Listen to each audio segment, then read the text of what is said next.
You can't run, you can't hide, and you know the fucking car won't start, 'cause, duh, there is no escape from horrible horror. Movies so bad, they're scary. Join hosts Marshall Hampton and Aaron Southworth as they try to survive against the worst of the worst in horror movies, if you dare. Horror, so bad and scary. Splitting up is never okay. Plot, who needs it? Don't turn on the lights. Cars don't ever start, but that's alright. Running upstairs instead of out the door. Good acting, what do we need that for? Horrible horror, so bad and scary. Enjoy the show, but not really.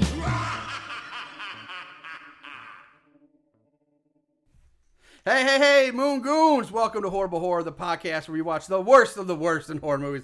I'm your host, Mr. Marshall Hampton. With me, as always, is my co-host, my buddy, Mr. Aaron Southworth. Aaron, say hello. Hey. Aaron's jacked up on coffee today. He's getting coffee IV. Diet Mountain Dew and more coffee. That's So, a healthy diet. man, tell me about it. I can feel my stomach. Coffee and Mountain Dew. That's awesome. Feel my stomach You're- churning. How many ulcers are you going to have tomorrow from this? I don't know. 12. Anyway, let's see. Before we get to this episode, a few things to shake out the carpet, shake it out. I want to remind you, everybody out there listening, we are now on Spotify as well, along with Castbox. Those are two more places you can find and listen to us at. Ooh la la. Yep. So we should be on pretty much every popular platform now. If there's not one out there, if there's one we're not on, Yeah, there's one let that us know that we, if there's one you particularly like that we're not on, let us know. But we should be on pretty much every major pretty one much now. every major one. Yeah. Anyway, moving on. Like I said, last few weeks, we're going to keep plugging it. August 23rd, 24th, and 25th. Mark in your calendars. Make your plans for CreepyCon down in Knoxville, Tennessee. Knoxville, baby. Because we're going to be there. We're going to be at CreepyCon in August with a booth, meeting and greeting, mingling, rubbing elbows with whoever's there. It should be a really good time. So check that out and try to get down there if you can. If you're in the area, come check us out and say hi. I'd love to meet you. Yeah, or just come on, fly down and see us because we're that cool. We are that cool. That you're going to plan your end of summer vacation all the way to Knoxville, Tennessee for CreepyCon 2019 to hang out with Horrible Horror. Yeah, it should be fun, though. Yeah, that should be a good time. Be awesome. Yeah. All right, so that's, I think, all the... I do want to say, Aaron's got I just stuff. want to take a time out and say thank you to all of our Moon Goon listeners out there. Honestly, I don't know if we say it enough. We really appreciate you guys listening to us, and we've been getting a lot more traction on our social medias, on Facebook, on Instagram. We really appreciate you guys listening to us, so we've been doing this a while. Thank you so much for listening. Yeah, that's great. Well said. We probably don't thank you guys enough. We don't thank him enough. But, like I said, on that side, if you really want to continue showing support and help us out, always remember to go, wherever you're listening to us, give us that, review, 5-star review or subscribe button or whatever it is you got to do. But the more visible numbers we have, the more it helps us out in the long run with our end. All right, so moving on to this week's cream of the crop movie. I don't want to say cream. Well, ice cream of the crop. Cream of the crop. It is the middle of the summer. We just had a 4th of July weekend this year, so we thought, what better movie to go with the dog days of summer, fireworks and ice cream. Yeah. So we're doing the 1995 Ice Cream Man. Yeah. This is a movie that I've known about pretty much since it came out. Since high school. In high school. Yeah. I never did get around to watching it, but Me neither. But the video art always stuck in my mind. I always remember the box art. It's starring Clint Howard, Ron Howard's brother. And he's got a very unique look. Yeah, the he guy is very But ugly. Let's just put it out. Let's just put it out there. He's a creepy looking guy. He's a creepy looking motherfucker. But yeah, the boxer I always remember because he's got he's wearing a bloody ice cream cone, and there's lightning storm in the back behind him, and he's bloody. He's got that creepy look, and it always did strike out. It jumped out at me too at the video store. But I always knew just by looking at that. I'm like, oh, that's a shit movie. Yeah, yeah. I never got to watching it till now, but I've always known about it. The movie is written by David Dobkin, directed by Mr. Paul Newman. Paul Newman's an interesting. Paul Newman, you say? Not that Paul Newman. I'm sorry, not Paul Newman. Paul Norman. There we go. Oh, sorry, I was like, Paul Newman. I did it all the time. I know. I kept saying Paul Newman. No, Paul Norman. Wishes Paul Newman. No, Paul Norman is an interesting case. He kind of falls in lines with. I'm gonna get the names here. Maybe David DiCaprio or who is the other one that did a lot of this? Fuck. Oh, HR. HR Blueberry. Yeah, HR Blueberry. No, not so much Alias, but he's got 125 directing credits, including such fine films as Transitions, an Anal Adventure. Oh. Stick It in the Rear 2, Intercourse with a Vampire 1 and 2, Bitches in Heat, the porn version of American Pie, Hungry Holes, and my favorite one, Sperm Bitches. Sperm Bitches. Hungry Holes isn't your favorite? That one's probably mine. That's pretty good, too. That's a good, but Sperm Bitches is just rude. So there you gotta get the idea of the background of Cowboy director we are doing with it. Yeah. This is the only mainstream feature film he ever did. I'm pretty sure. It was like all porn. He tried this and then went back to porn. It's so weird because this guy's a porn director, right? Yeah. But this one time he dips his toe into quote-unquote legitimate cinema. Yeah. It's got a great cast. It's got a pretty decent cast. Well, let's talk about that cast. We already mentioned our main guy, Gregory / the Ice Cream Man, is played by Clint Howard, who really doesn't need any introduction or explanation, so we're not going to go into it. Then we have Detective Gifford. Even though I don't think you ever hear that name, but it's played by Jan Michael Vincent. Jan Michael Vincent. Who's got 84 credits. He starred as Stringfellow Hawk in the short-lived 80s TV show Airwolf. Now, Aaron seems to know this guy more than I do. But to me, and maybe a lot of you guys out there too, he's probably most commonly known for, not for anything he was in, but for being referenced in an episode called Intergalactic Cable 2 from Rick and Morty. Yeah, that's one of the ways I know him. Because I remember that episode where they're sitting in the hospital watching Intergalactic Cable, and this big thing like it was like, Jan Michael Vincent. And like, I watched it, I was like, is this a real person, or is this something Rick and Morty is making up? Because am I supposed to know who this is, or is this a fictional guy? Because I had no idea. Never heard of him before. And then I saw this movie, like, holy shit, Jan Michael Vincent! I know for being referenced in Rick and Morty. So, Jan Michael Vincent, Airwolf is one of his most famous things, but he was also more like a 70s, 80s action star. So, what I remember him from, and this is going to be kind of a weird reference, is I was home, sick from school one day on TNT watching The Mechanic, and my mom was so psyched. She was like, ooh, The Mechanic is on. This is awesome. I'm like, oh, fun. I'm like, this is old movie, Mom. And she's like, no, you're going to love it. Charles Bronson plays a hitman where it's like the first 10 minutes, there's no dialogue. He's just waiting to kill somebody. But he's a hitman, and he helps train someone to basically become a hitman. That guy he trains, Jan Michael Vincent. It's a great movie. The Mechanic is a fantastic movie. Okay. See, I didn't know about that. All right, moving on from Jan Michael Vincent, we have Nurse Wharton, played by Olivia Hussey. She's 58 credits. She's maybe well known for playing. She was Juliet in the famous 1968 version of Romeo and Juliet. No shit. Yep. She's also, for horror fans, she should be well known. She was Audra Denball in the original It. Okay. And she was Jess in the original Black Christmas, in the 70s version of that. Wow. So two big horror movies she was in. Exactly, yeah. And then beyond that, she also has voice acting. She's done the voice of Talia al Ghul in the Superman the Animated Series and Batman Beyond. She's also the voice of Master Yuan Par, along with additional voices in the Star Wars Old Republic computer MMO game, which I used to play the shit out of that game. Really? Love that game. Okay. Love it. So then we have Wanda, who's played by Andrea Evans. She's got 21 credits. She was a mainstay on 3 major soap operas throughout the 80s and 90s. I mean, like, big time. Like, 92 episodes of One Life to Live, 153 episodes of The Bold and the Beautiful, and 611 episodes of Passions. God damn. Yeah. 611 episodes. Yeah. Fuck. Detective Maudwin is played by Lee Majors Jr., or Lee Majors II. He's probably his most famous a famous dad. Yeah. His dad was obviously Lee Majors, and his ex-stepmother was Farrah Fawcett.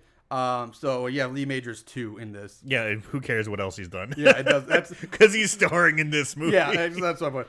And then the last 2 people I'm going to mention are Reverend Langley is played by David Warner. Yes. This guy has been all over the fucking place and back. 225 credits. He's the voice of Ra's al Ghul in Batman the Animated Series. So father and daughter. And daughter in this movie. He also played Superman's father, Jor-El, in Lewis and Clark. He was the voice of Herbert Landon / Red Skull in Spider-Man the Animated Series. He also played Dr. Wren in the Mouth of Madness, that great John Carpenter movie, one of my all-time favorites. No, I'm sorry, Mouth of Madness, not John. Mouth of Madness is the one with Shutter Kane, the book one. That's a great one. I'm thinking of Prince of Darkness is John Carpenter. I like that one too. Actually, Mouth of Madness might be John Carpenter too. I might be ruining my cred here, but that's okay. Anyway, Mouth of Madness is a great movie. He's in that. He was in the original Tron. Yes. He's also in Titanic. Yes. Star Trek 5, 6, and Next Generation. Jesus. The 2001 Planet of the Apes, which was a shitty movie, but he was in it. He was the voice of the main antagonist, John Irenicus, in the hit PC game Baldur's Gate 2, Shadows of Amun, which is another, for you nerds out there, awesome game. I played the shit out of that as a kid. Loved that game. Still love it. What are these games you play the shit out of that I don't know about? I've known you my whole life, and I'm like, what? Because you're not that big of a gamer, and they're role-playing games, but you never got into role-playing games. It's true. I didn't. Baldur's Gate's a D&D-based role-playing game. Didn't have the time. He was in Twin Peaks. He was Professor Jordan Perry in Teenage Mutant Ninja Turtles 2, The Secret of the Ooze. Yep. So right there, he's done in my book. That's all you need. But he was also in horror movies Waxwork and The Company of Wolves as well. Yeah, this guy's been in everything. He's one of the most recognizable character actors. As soon as I saw him, I go, "Oh, that guy!" I didn't know his fucking name, but I was like, "Oh, that guy!" He's been in everything. He's got a great voice in this too. Like he's got a really unique, buttery voice. Tremendous voice. Yeah. It kind of it's weird because he's kind of British, but they're not in like. He sounds very British at times, but they're clearly not in Britain. Nobody in this movie is British. It's like, why would he have this British accent? It doesn't make any sense. But who cares? He just sounds. Yeah, he's just awesome. Yeah. And the last I'm going to mention, Johnny Spodak is played by Justin Isfeld. Not a name anyone's going to know, but this guy's big claim to fame, other than being in this movie, is that he is the guy who basically brought us the term and made the term MILF famous. Because he is the guy who played Justin, a.k.a. MILF Guy 1, in American Pie. And it's basically in all the American Pie sequels, too. American Pie 2, American Wedding, and American Reunion. No shit. So he's the guy at the party with him, and I think it was an Asian dude, staring at a picture of Stifler's mom going, MILF, MILF, MILF. And they're like, what the hell is MILF? And like, Mom, I like to fuck. That's him. That's his claim to fame. He brought us MILF into common society. Wasn't the other guy like the same dude, the Asian dude from David Cho? Yeah. David Cho from White Castle. Harold Kumar. And then like a ton of other stuff. Yeah, but I think it was David Cho or Chu. All right, so that's that. Let's move on to the movie. I'm going to apologize right now because I had some really messed up computer stuff going on while I was trying to take this, so my notes are very split, so they might not be as coherent as they normally are. So it's going to be a little janky. It's going to be a little back and forth at times. All right, so we start with black and white footage, black and white film of what I guess is supposed to be the 1950s. Very 50s feeling. Yeah. We're talking like sock hops, poodle skirts. Yeah. That type of, style. So, before I go on, actually, I want to say this opening is very confusing and leaves me with lots of questions at the end of it. But we're in this picturesque suburban neighborhood. Everything's, it's like very Leave It to Beaver. It's picturesque. Yeah. And then we see this car come speeding around a street corner. And at this point, I'm like, okay, whatever. I was not expecting, but then I'm not expecting the turn it's about to take. No. Because it turns into a gang-style drive-by shooting where the guy in the passenger seat is armed with a side-loading LMG, opens fire on the neighborhood ice cream truck that's parked on the corner just selling ice cream to kids. Which, first of all, the way the guy holds his gun is really awkward. It's not a very... It's a very awkward gun to use for a drive-by. Well, at first you think, the Roaring Twenties, like the old Tommy gun. That makes sense. But this is the 50s. It's like awkward... This is basically a World War II light machine gun, side-loading style. And first of all, the way you hold it, when you hold a gun, picture, you got you're holding the trigger in your dominant hand, and then your left hand or your off hand is like, basically cusping the barrel of the gun is in the palm. Rifle, The gun's on top of your hand. Right. This guy holds it where his hand is on top of the barrel.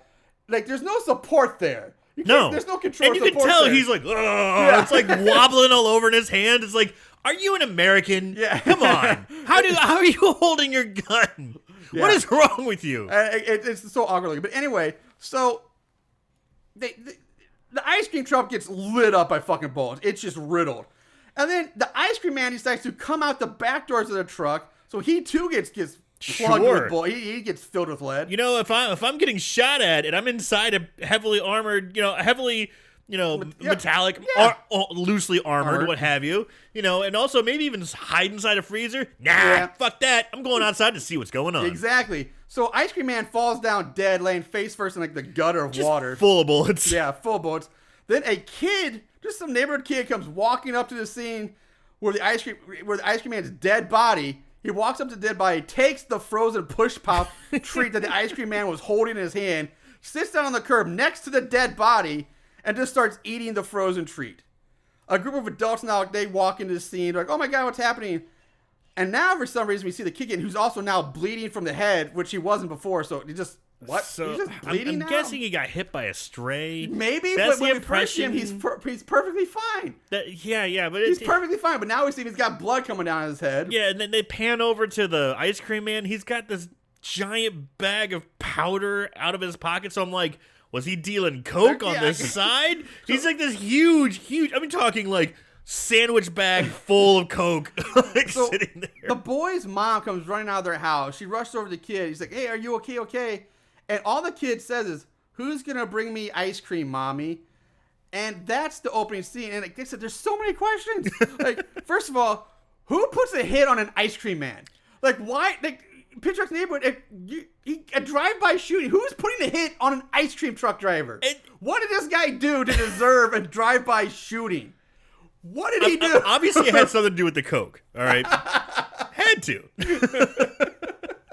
But it's like, can't you wait for a more opportune time? The other thing. Like, that's a pretty. If you're trying to get away clean, like you're in the middle of suburban America. There's kids on the street. There's parents wandering around. Yeah, broad daylight. Tons of witnesses everywhere. Witnesses everywhere. They don't care about collateral damage because seriously, how many kids would have probably been shot up in that we? And it wasn't even like a drive-by. It was a drive, park, shoot, and then drive away.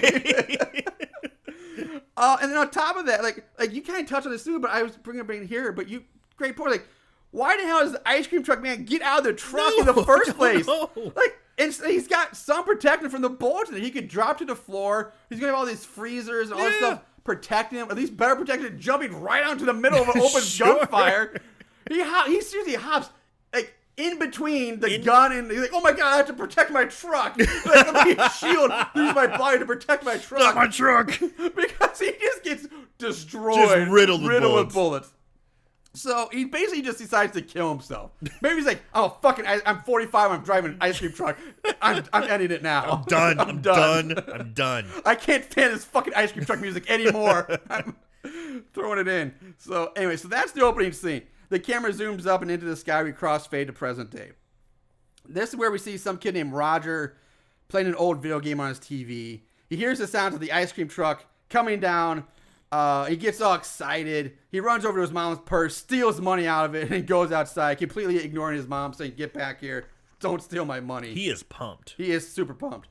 Roger runs up to the ice cream truck as it parks on the side of the street. Other kids are starting to show up. One of these kids is named Tuna, the fat but not fat kid. Yes. Now, why is he not fat, Marshall? Well, because seriously, it's blatantly obvious that Tuna is just a normal skinny kid.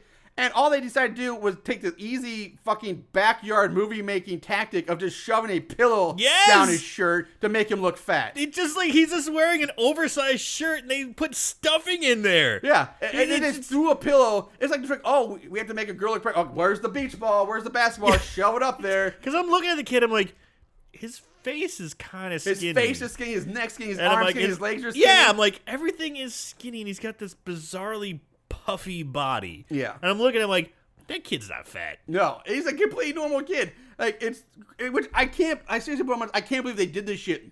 This is the cheapest, laziest costume making job I've ever seen. Just cast a fat kid. If you really need a fat kid or a chunky kid for look at Chunk from the fucking Goonies. Right there, the Goonies did it for Chunk. The Monster Squad did it for Horace. So why can't they just get a chunky kid to play Tuna?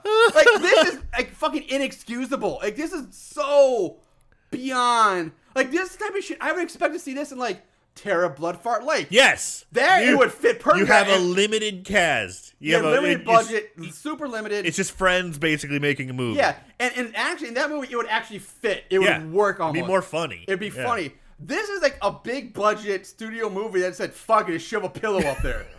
Like, whose decision on set was to do that? And how did they not get fired for this decision? I don't know.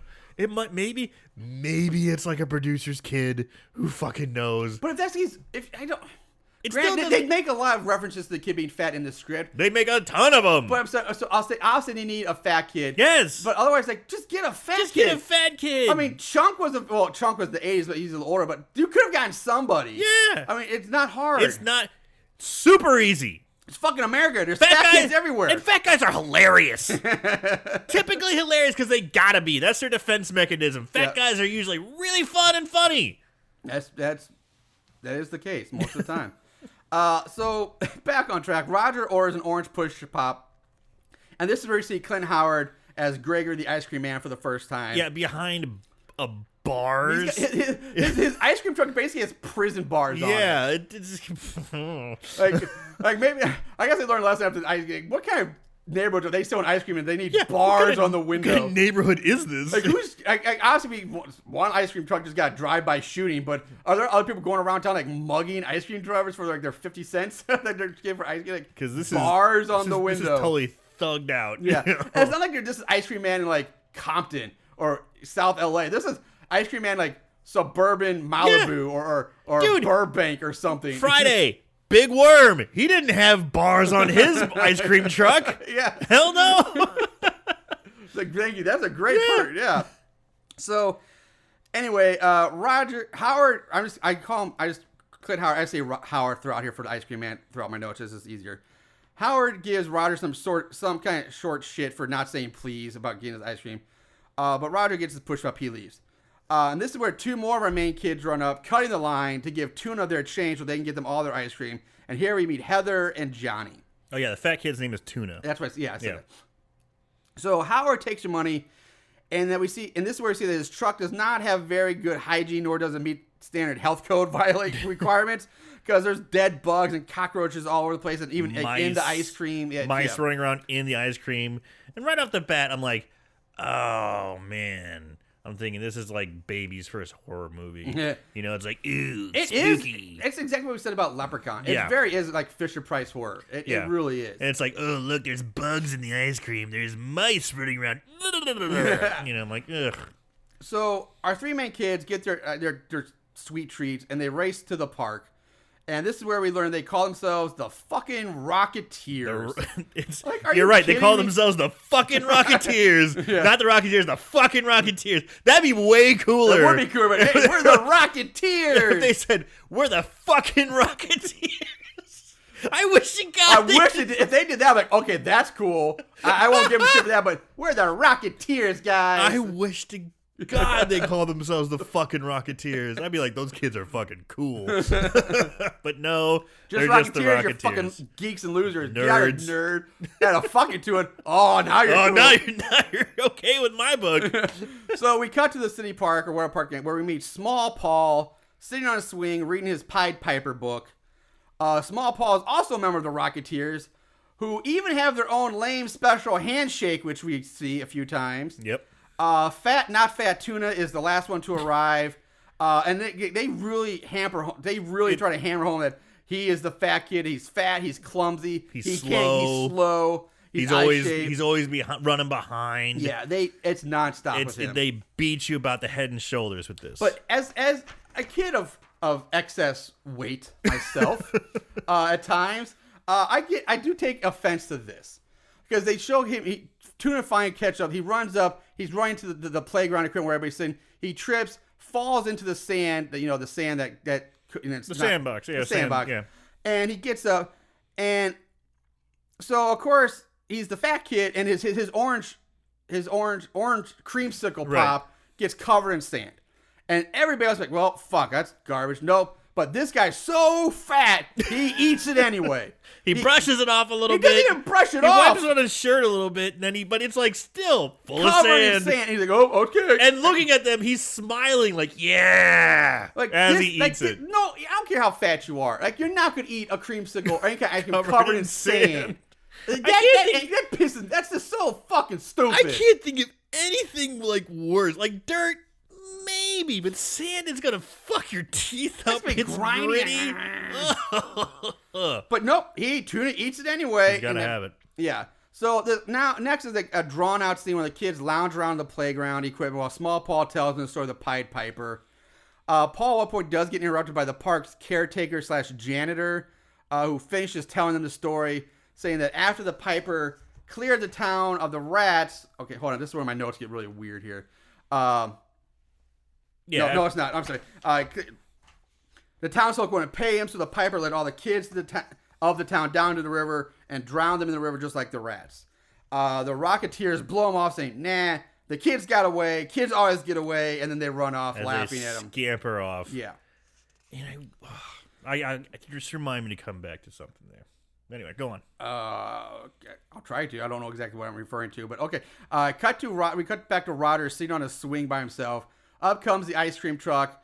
Howard sees a janitor picking up trash with his pointy, stabby trash picker upper stick. What was the thing called? I don't know. It's pokers. Poker stick, I guess. I don't yeah. know. I feel like it should have a name. It probably does, but everybody sees it. It's roadside workers picking up trash, or it's got the pokey stick. The Loki pokey stick. The hokey pokey stick. Oh, I said Loki pokey because that's what they called Loki's spear in Avengers. People like the Loki pokey stick.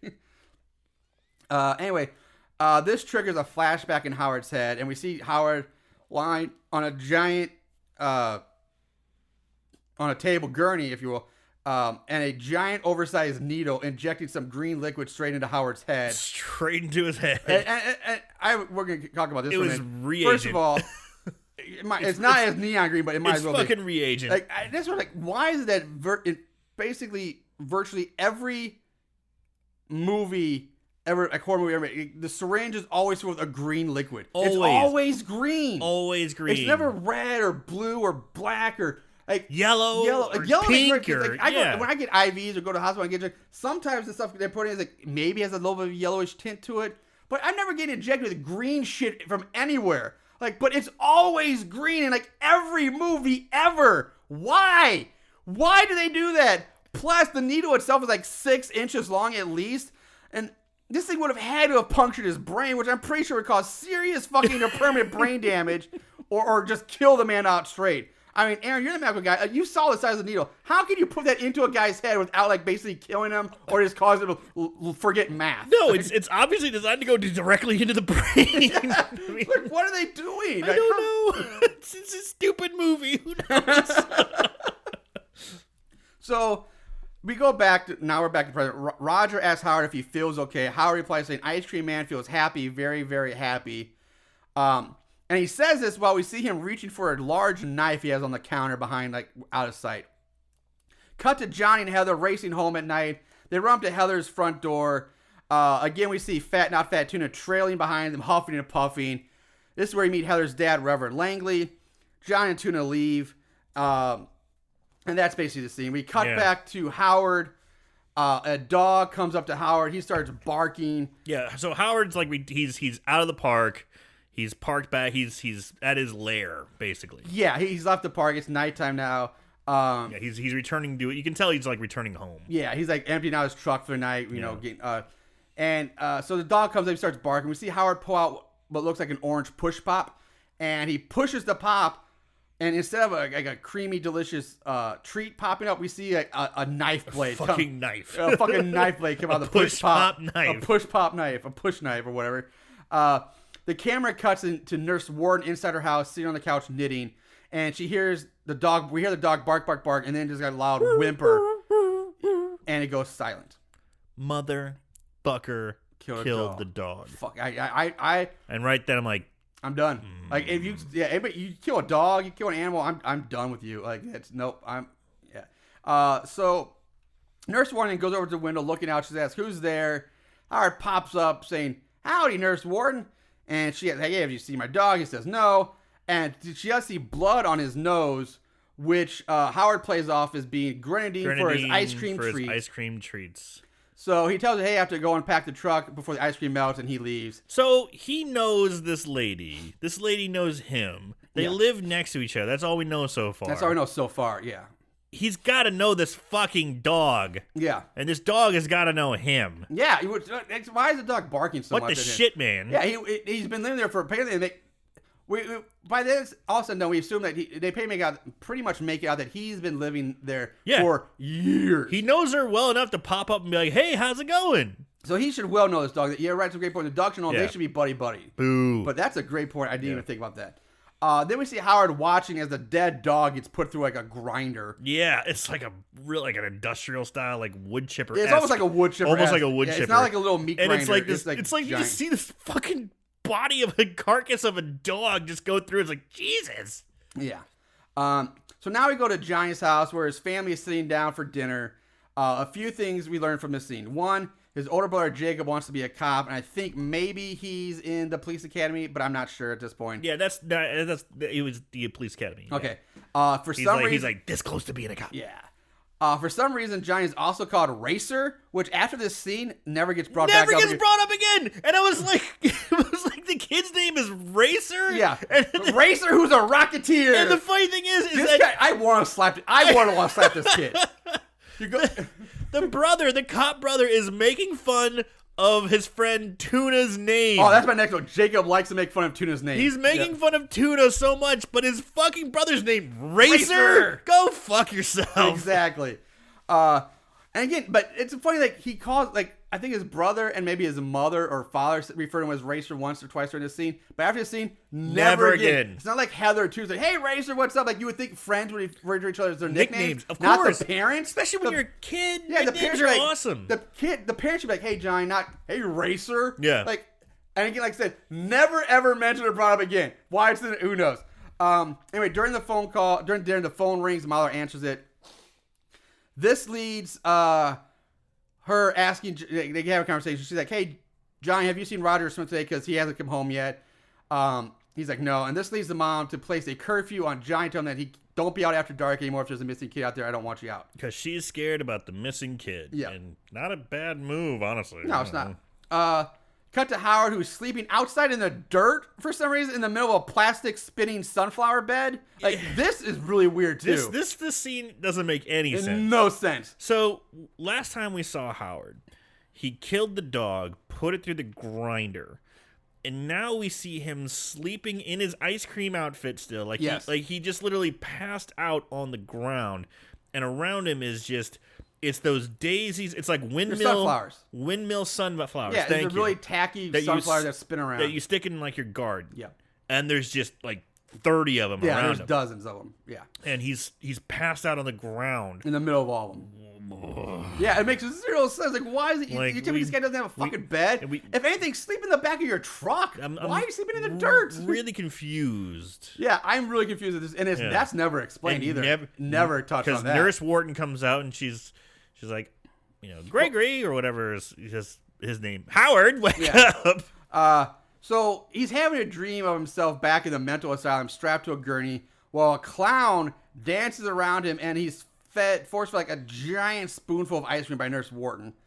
He's woken up by, like you said, he is waking up by Nurse Wharton, who confesses how happy she is to watch over him and for her to have him nearby, and then she just goes back in her house. We cut to Jacob dropping Johnny off at a strip mall to meet up with his pals.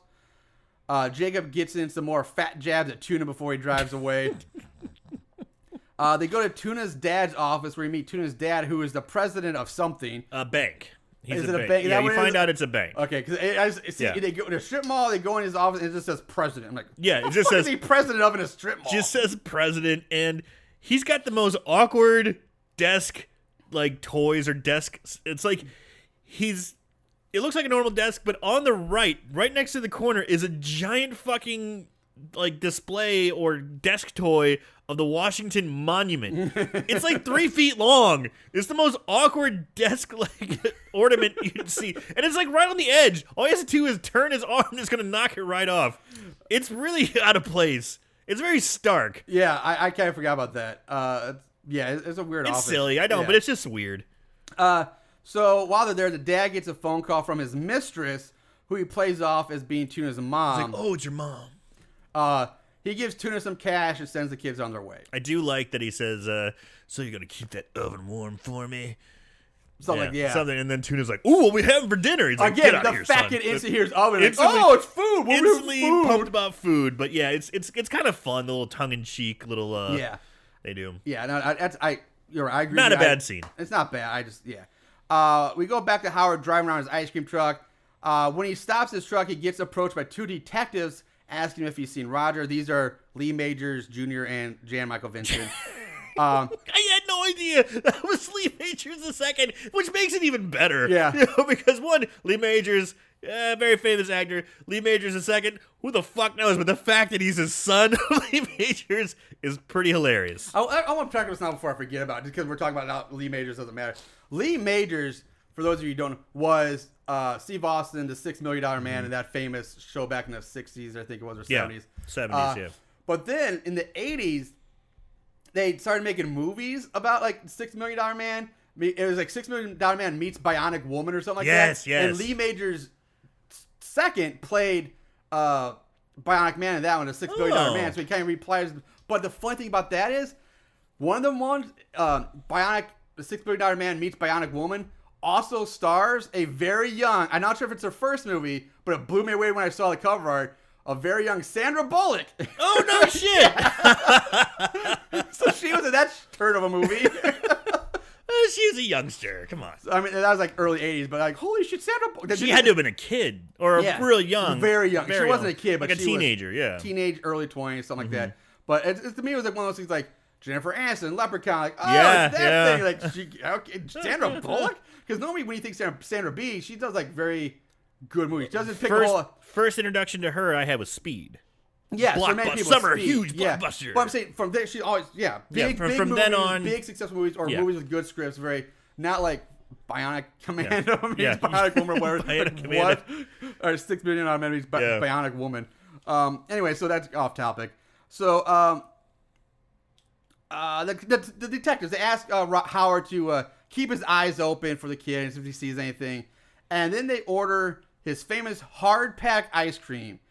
Again, the camera shows us the inside of the truck's cooler / freezer, and we see that all the ice cream cartons are covered in blood and have mice crawling all over them. And more bugs and like... One carton is just filled with frozen bloody meat chunks. Yeah, That's all it is.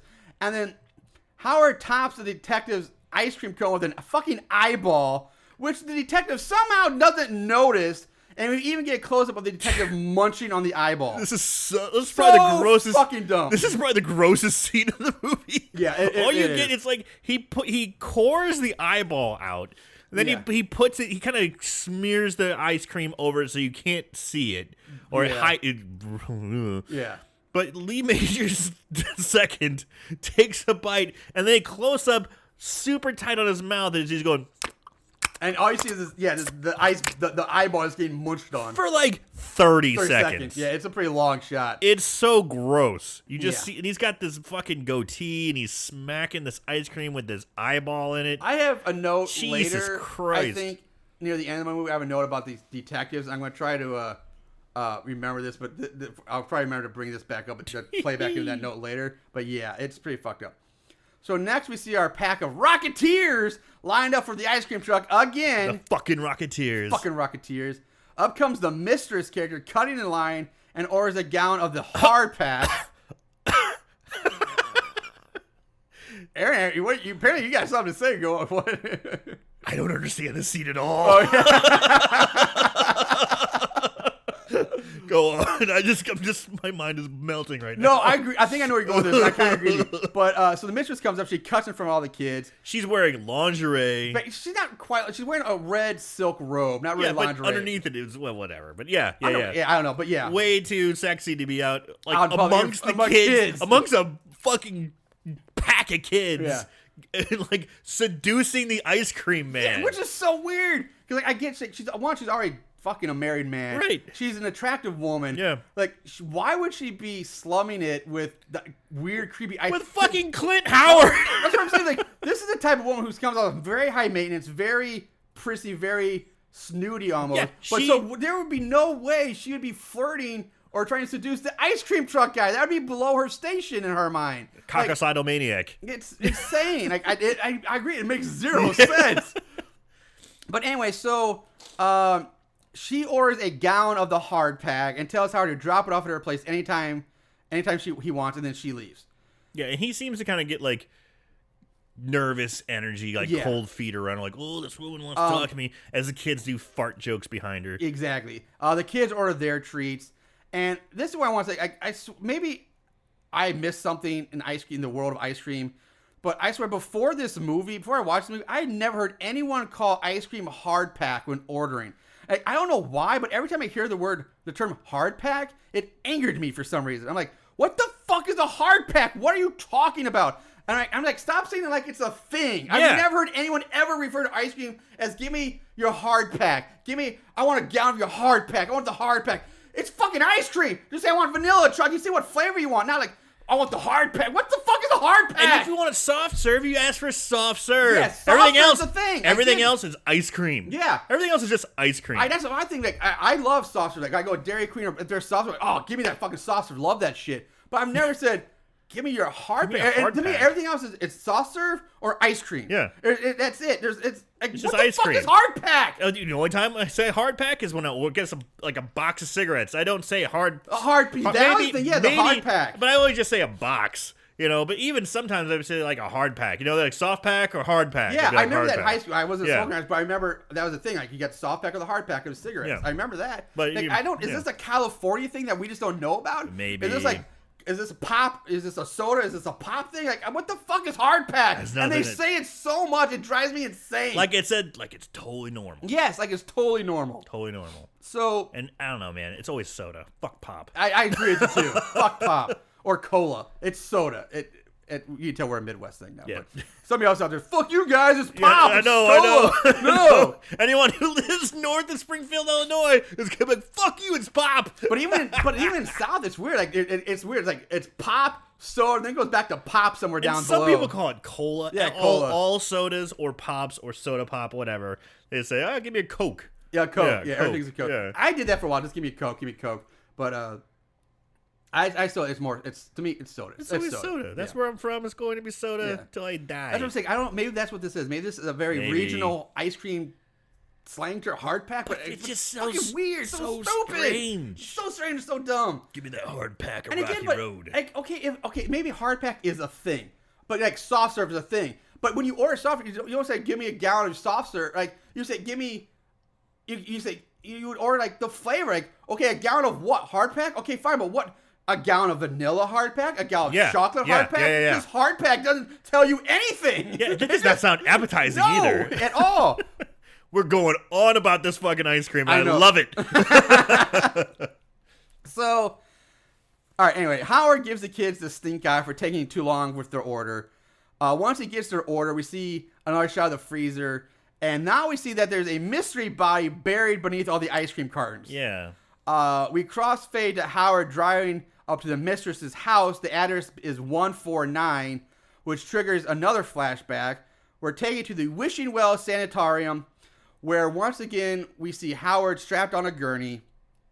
A man in a lab coat stands over him holding what looks like a giant plastic ice cream cone crossed with like a Nerf gun. Yeah, it's like an ice cream super soaker. Like, I can't understand what it is. I get, okay, I totally understand the novelty, comically large ice cream cone. I get that's fine. But there's like a gun barrel and a trigger. Like a trigger, yeah. It looks like a Nerf gun or a super soaker. It's like what the fuck is this thing? What it was. Yeah, like what the hell? So, and then is this an ice cream gun? Because that would be fucking awesome. But then it turns into a giant syringe filled with the green liquid again. Oh boy. The flashback ends, and we see the mistress standing on her front porch looking at Howard. They kind of look at each other, and he just drives away. He gets all nervous and Later that night, the boys walk Heather home. They drop her off, leave. She goes inside. Inside, Heather looks this scene. Holy fuck! This scene. Talk about things not making any sense, and It never comes up again. Never comes up again. And you think it's going to lead to something? Nope. This is fucking bizarre. So she goes inside. Heather looks into her living room from like the hallway, and we see her mother sitting in like a high back chair, speaking fucking gibberish and foaming from the mouth. Foaming at the mouth, just going. It almost more like sounds like she's. It almost sounds more like she's barking like a dog at some point. Like, is she barking? But she's like. Yeah. And keep in mind, she's foaming at the mouth while doing this. Eyes wide open. Yeah. She's got like a pink sweater on and fluffy hair. Blue, yeah. And just looks insane. Insane. And the father isn't concerned like she's having some kind of stroke or seizure. He's pumped. He's pumped because he's like leaning up against the back of her chair, like smiling. He's like. Yeah, he's like a big old grin on his face, and he's smiling. I'm like, what the fuck is this? Happening? Yeah, and he looks up, sees Heather, and Heather looks like fucking disgusted and embarrassed. Like, she's like, shit. oh, God. She's like, God damn it, Mom. And then, so Heather runs upstairs to her bedroom. The father chases after her, saying, Heather, come quickly. The Archangel Gabriel is speaking through your mother. What? She runs upstairs, slams the door, and that's it. What the fuck is going on? What is this nonsense? Speaking in tongues, barking like a dog, and foaming at the mouth. Oh yeah, that's the Archangel Gabriel for sure. What the shit? Like, and the fact that we kind of briefly. Never again does this ever come back. No. Not like this is going to turn into some religious thing, or like divine intervention to come down and save them, or the priest is going to have some kind of like.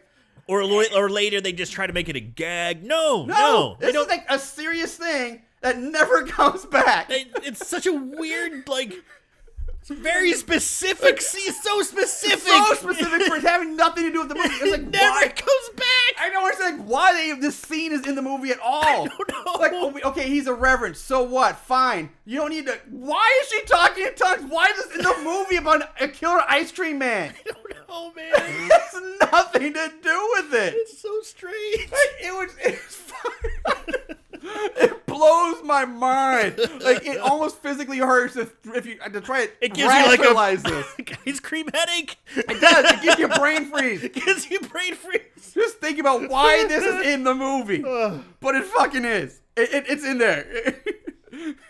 So, anyway. Moving on. The three boys, they walk home. They're talking. Small Paul is still carrying his Pied Piper book around him. And at this point, I realize it's been like 2 days now, and Paul is still wearing the same clothes, carrying around that same book. I didn't notice that. You're right. Because it's been 2 days. It's been 2 days since we met Paul. And it's a thin, like, it's a child's book. It's book. a thin, like, kid's book. Like, you know, which, early okay, whatever reading. he carries around a book Sure. he wants to read. Again, but he's wearing the same. The other kids have changed clothes. They have. Paul wears the same clothes for like a week. He does not change clothes ever. Paul's poor. Well, we make fun of that. Paul's the Kenny of Ice Cream Man, I guess. Why don't you make fun of that kid? Yeah. So as they're walking, we hear the ice cream truck music playing in the background. Paul runs off after the ice cream truck wanting more ice cream. Or these kids eat so much fucking ice cream. They do kind of mention that, though. They go, whoa, like, you can't have enough ice cream, whoa, because one kid's like, hey, it's too close to dinner, fuck that. So, you know, still, it's like, but at the same time, I know I'm not saying ice cream is, it's not expensive or all that, but where are they getting the money for this ice cream? They're fucking kids. Like, it's obviously not that expensive, I grant it's like 50 cents here, but they're buying ice cream like 2 or 3 times a day. It seems like that's a lot of ice cream. That adds up. Anyway, so Paul runs off after the truck. He finds the truck parked in an empty parking lot, and Howard is now doing some kind of weird jig or dance in the parking lot all by himself. Yeah, that's really strange too. Like, there's no music playing. He's just out there kind of dancing around, doing like an Irish jig. Yeah, he's flash dancing, I guess. He's living in his moment. He's a maniac. He is a maniac. Yeah. So Howard turns around, he sees Paul, and so he's like, hey, Paul, he doesn't know his name, but hey, kid, you want some ice cream? How about some, and he's like, butter brickle? Yeah, he goes, hold on, wait a minute, I can guess your favorite flavor. He suddenly becomes the ice cream whisperer. And then he goes, or fucking John Edwards. he starts sniffing the air, and he goes, butter brickle. And he's like, wow, mister, how'd you guess? If that's your superpower, lame. And at this point, I wrote, is that even a real flavor? I've never even heard of that. Like Rocky Road, mint chocolate, I get that. What the fuck is butter brickle? I think it's that.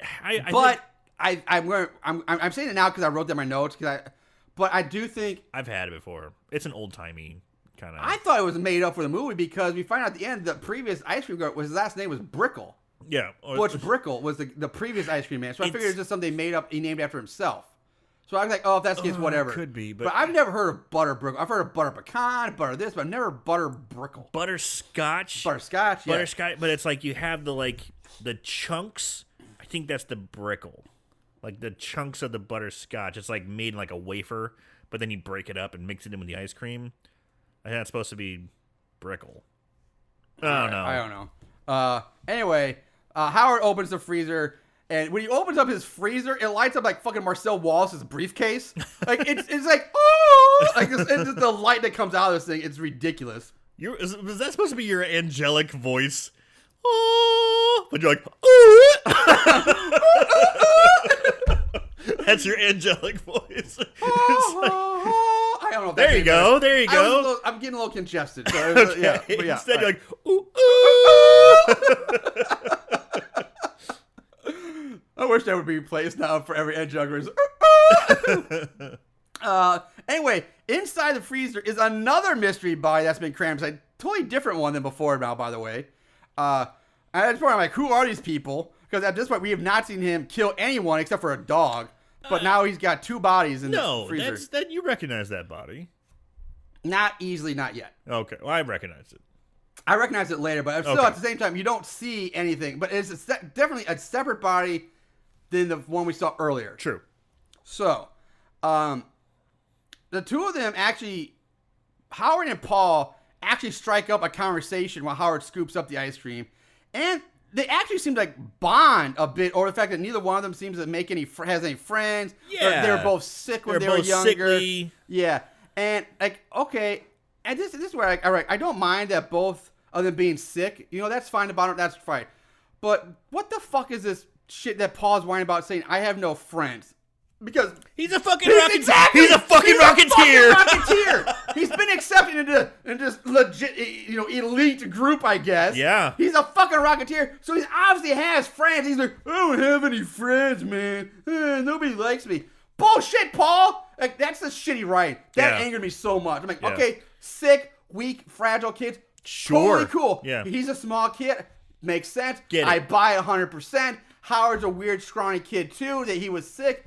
Get that bond, no problem. Leave it at that. Yeah. But don't have Paul say, I don't have any friends. Because we've seen it several times in this movie already. He's got a whole group of friends with a fucking nickname. He's got a tight posse. He does. Exactly. He's got a fucking posse. Yeah. He's a fucking rocketeer. So, like, don't try to make us feel sorry for this kid with no friends. When all movies long, you've shown him he has friends.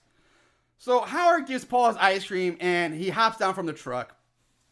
When he does so, he somehow manages to knock over the pointy trash picker upper stick we saw the park janitor using earlier. The Loki Pokey. Yeah, Loki Pokey. Only now that its tip is covered in blood. So now, like, okay, this gives us the answer to who is in the freezer this time. It's the park janitor guy. Yeah. But the previous one, no fucking clue who that was. But somehow the kid sees that it's bloody. Yeah. And this is enough to give him pause. Yes, because now he's like, oh shit.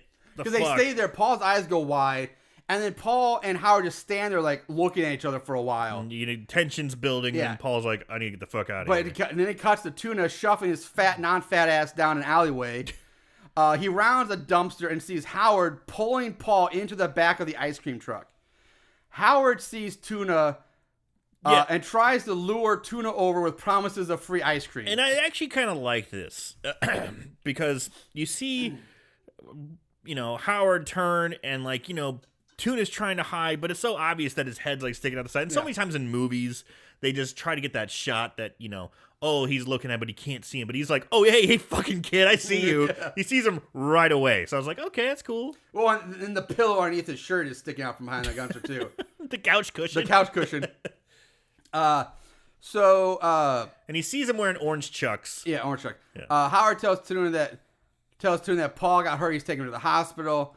After another close-up of Tuna's Chuck Taylor All-Stars, he turns run away. Dude, Which, by the way, you're about to say, this whole movie loves to show close-ups of people's shoes, and almost every one of the almost all of them. All Chuck Taylors. Oh, man, it's a fucking ad for Converse All-Stars. It totally is. It's pretty awesome. Which, I was going to mention in my odds and ends, Chuck Taylor, Converse was a sponsor of this movie, Were so that's they why really? there's so many fucking Converse shots in this movie.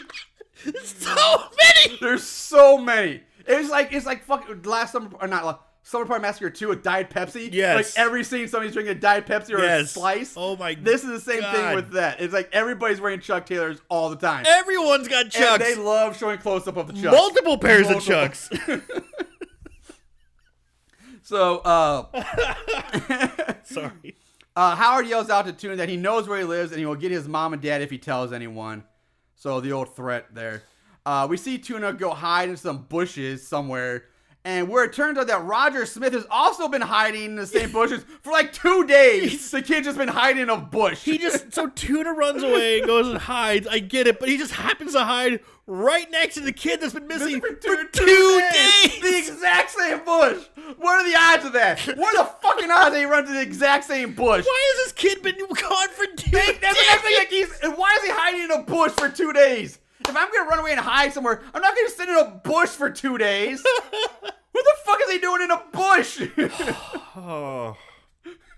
There was never an opportunity to go home. Yeah, and I need to hide it for me an hour or two until the coast is clear. Then I'm going to get my ass up and I'm going to go home. Like 2 days he's hiding in a bush? And Tuna seems like, hey kid, what's up? Yeah, he's like, oh hey, what's up, man? How you doing?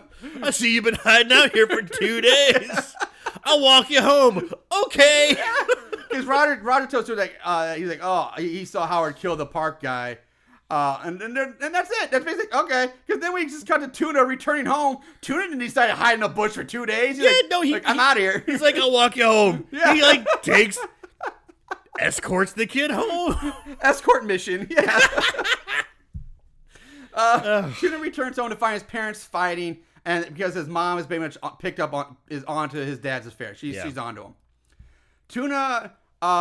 This is where Tuna is trying desperately to tell his parents that he saw the ice cream man possibly murder Small Paul. At least kidnap Paul. At best kidnap Small Paul. Yeah. And he's trying to get a word in, and they're like, go to your room, Tuna, get out of here. We don't want to hear it. Yeah. I got to argue about your dad's affair. Yeah. So they do, I kind of left it on my notes, but I'll say here, they do have a very Japanese Oriental tradition, because they do make Tuna leave his shoes outside. Outside. Yeah. I get they take them off and leave them by the door, right. Not on the carpet. I get that, but outside? He must have some stank-ass shoes. Who knows? So Tuna just goes up to his room. And then we see Howard in his truck sitting outside Tuna's house. Because he pulls up and he sees Tuna's shoes on the porch now. Excuse me. And Tuna's looking out his bedroom window down at Howard. Howard's looking up at him from the street, and then Howard just kind of like eyes, they glare at each other, and Howard just kind of drives off. So, yeah, go on. Okay, we cut to the next morning. Tuna goes outside to get his shoes, and they left on the front porch, and finds him covered in ice cream and worms. Along with Paul's Pied Piper book is underneath that or not too. We crossfade to Tuna and his mom at the local grocery store. And so what Tuna decides to do is she the mom's leaving and goes, oh, those shoes are so dirty. Put on a different pair. Yeah. She doesn't see piles of ice cream, piles of worms, and a book smashed into the shoes. Yeah. She's just like, oh, kids are so grubby. Yeah. I always put ice cream in my shoes at night. And worms. And a all the time. book. Yeah. So, yeah, they go to run errands the next day. And honestly, I am a parent now, but if my daughter or I saw my daughter's shoes outside, why the fuck are your shoes outside? Bring that in. You don't run off your shoes. Second, if I say, oh, they're dirty, and I see there are piles of ice cream, I'm going to whoop some ass, and not whoop ass, but I'm going to be pissed. Like, you just ruined your fucking shoes. Well, and also, why'd you put ice cream in your shoes? I'd also be very, very skeptical that my child did that. That's not, well, that too, but I'm like, why is there ice cream in your shoes? And like, I didn't do it. And let them explain. Yeah. Oh, okay. that's still fucked up. But like, she completely ignores the fact there's ice cream. Like, is this something that Tuna does regularly? Does he? I mean, he's the fat kid. Does he just pour ice cream in his shoes all the time? Because she acts like it happens like once a week. But they go to run errands. Yes. And all the urgency of Small Paul is gone. Yep. He's not like, Mom, I have to tell you this. I have to. He's like, along for the ride. He's like, never brings it up again. Whatevs. So they're at the grocery store. The mom gives Tuna a list of things to go get, and she sends him on her way. Tuna goes over to the milk coolers, where here he comes face to face with Howard, who's also buying groceries. After a brief stare down, it turns into a grocery store chase. Tuna runs, but runs into a display shelf. It falls over. The display towel's on top of him. Howard tosses the display stand aside. Tuna gets up and runs away again. He runs around looking for his mom while being chased by Howard. And at this point, I write in my notes, I'm begging. I'd want to see this turn into the famous Booker T, Stone Cold Steve Austin grocery store fight. I want that to happen so bad. That's such a weird, obscure reference. If you know what I'm talking about, I know exactly what you're talking about. For any wrestling fans out there would know that whenever Booker T came over from WCW, he had a hard time getting off the ground. But what made him most famous was his feud with Stone Cold Steve Austin in a grocery store, where they had a fight through the commercial breaks of the grocery store on Raw for like the whole episode, just about. It was ridiculous. I felt bad for Booker T just getting his ass kicked all the time. Getting hit by bread and stuff. Yeah. But anyway, obscure reference. I kept waiting for like I want to see like a Booker T Steve Austin fight too. How ridiculous is this when this grown man is obviously chasing this child through a packed. Yeah, nobody cares that kid's being chased by an adult. They're knocking shit over. He's picking it up and throwing it back. The kid's running. He's like, "Come back here!" Like no one. I will say he's not doing that. Howard does not yell or raise his voice. I will say that. But everything else, they're running all over the place. They're knocking things over. It's obvious this child is being chased by this crazy ice cream man. Yeah, and nobody cares or knows this. Gives zero fucks.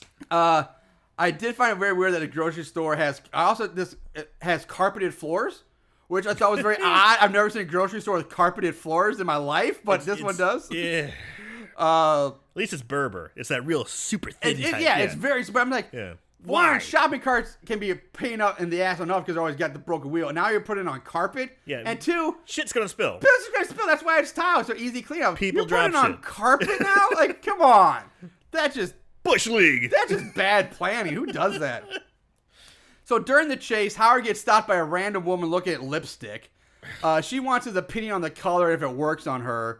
Fun fact, this woman is played by porn star Tori Wells, who at the time was married to porn director Paul Norman, who also directed the movie. Who starred in Hungry Holes? I don't know if she's in Hungry Holes or maybe Sperm Bitches. But porn star Tori Wells, who was married to the director. I like the way she works that cock. I'm going to marry that girl. and you also I find that she's doing lipstick mouth. She's holding up lipstick like a dick or something like that in the scene as well. But I didn't get that at all. All right. Well, it's a stretch. It's a stretch. I am reaching. It was a big reach. That was a Mr. Fantastic reach right there. Anyway, I don't think that joke landed either. No. So we're going to move on. So anyway, this distraction by Tori Wells is enough for Toonie to hide under a produce display.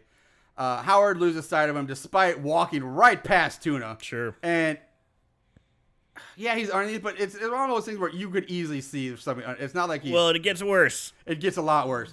Tuna climbs onto the lower rack of like some stock boy's cart and is rolled right past Howard in the most awkward getaway ever. And it's not like he's. It makes him stand out more. It does make him. It really does. What's this fat kid doing on the cart? Which again, the person pushing the cart doesn't notice the sudden weight change. Suddenly weighs 100 pounds more. Or the fact that there's nothing. It's not like there's a sheet or other grocery or anything hanging down blocking him. It's just on the cart. Like he's clearly visible. There's night and day. It makes it stand out way more. It really does. But Howard's like, oh, I don't know where he is. Guess he's gone.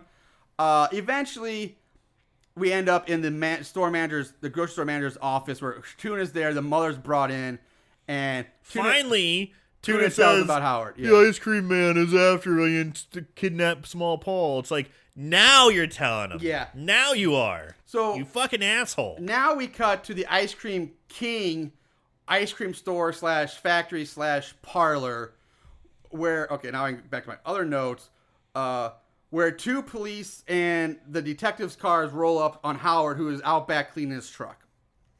They show him that they have a warrant to search his place. The older detective... And holy shit. Jan Michael Vincent Lee Major send the 2 uniformed officers in to search and destroy the place. Yeah, they're like, we have a warrant to search your property. And they say, so if you hear any hollows or anything, any hollow possible areas, go ahead and break them open. Yeah. They're like, you got it. They go in there with axes. Yes. The detectives head inside to join the mayhem, followed by Howard. And like I said, I'm not a cop, but I'm pretty sure these cops are overdoing on the search part a bit much, because they are literally straight up destroying this place. Smashing everything. They're smashing walls with crowbars and fire axes. They're busting light fixtures. The light bulbs. They're ripping up floorboards, kicking over baking and kitchen equipment. Smashing his bubblegum machine. I mean, this is more like a fucking mob shakedown when someone doesn't pay their protection money. Exactly. Than the police simply following up on a search warrant. This is fucking criminal. This is criminal mob shakedown shit. And yeah, it blew me in my... And all of a sudden... what the fuck is going on? You start sympathizing with the ice cream man. You do! You're like, fuck the police. Yeah, exactly. There's several times in this movie I'm like, I feel bad for Howard. No. And I actually, you're right. By my very next note, I actually feel bad for Howard, the ice cream man at this point. It's because he's being fucking shook down by the fucking cops. And they don't find shit. Nothing there. And they just leave. They're like, all right, nothing here, we're out. Now, Jan Michael Vincent gives him his card and says, call this number next week. They'll help you out. Yeah, I guess maybe to help you out. They do this all the time? Do they just, whenever they do a search? They have a stash of the budget money for their shakedown fees, the payoff. Didn't find anything. I guess we got to fix his shit. All right, bring in damage control, fix your shit, guys. So as soon as the cops leave the kitchen, the giant mixing bowl seems to come to life on its own and turn on. It powers on. It raises its giant mixing arms out from the bowl. And we see the mixing arms are basically lined with like giant fucking blades. Giant blades. Just blades. And the best part is, again, when this happens, it turns on, it lights up, and it's backlit too. And does it go, it does! It does! I think the angelic music plays. Like, oh, as it's like music. Much better. As these mixing bowls come to life. So Howard follows the cops and detectives outside. Detective Jan Michael Vincent apologizes how we discovered this. Yeah. Out comes Nurse Warren, telling them to leave Howard alone. This scene goes on for a bit longer. She does ask. She's like, "So, I'm the one who asked her to where's my dog." Apparently, that's like the running gag. Yeah, that is. Later, anytime the cops come by, it's like she's like, "Where have you found my dog yet?" And she's because they're harassing Howard. She's like, "No, I call the police. Yeah. I'm the one missing the dog." Yeah, you're right. I think you're bringing that. I left it out, but yeah, that is an ongoing gag. Anyway, Nurse Wharton wishes Howard a happy day, and she leaves after everybody leaves. And again, triggers another flashback. Happy day. Happy day. At one point, you hear that so much. Between Hard Pack and Have a Happy Day, you hear that shit so much. And at one point, I almost feel bad for Clint Howard here, because like, Happy Days? Is that like a rug on his brother? Like, do you think he's like, God damn, if I have to hear Happy Days one more time because my fucking brother. That motherfucker was in Happy Days and I was nothing. Yeah, like he got that. Now in this movie, my movie, all I hear is fucking Happy Days. Happy Days? I'll tell you some fucking Happy Days. I didn't even put that together. That's brilliant.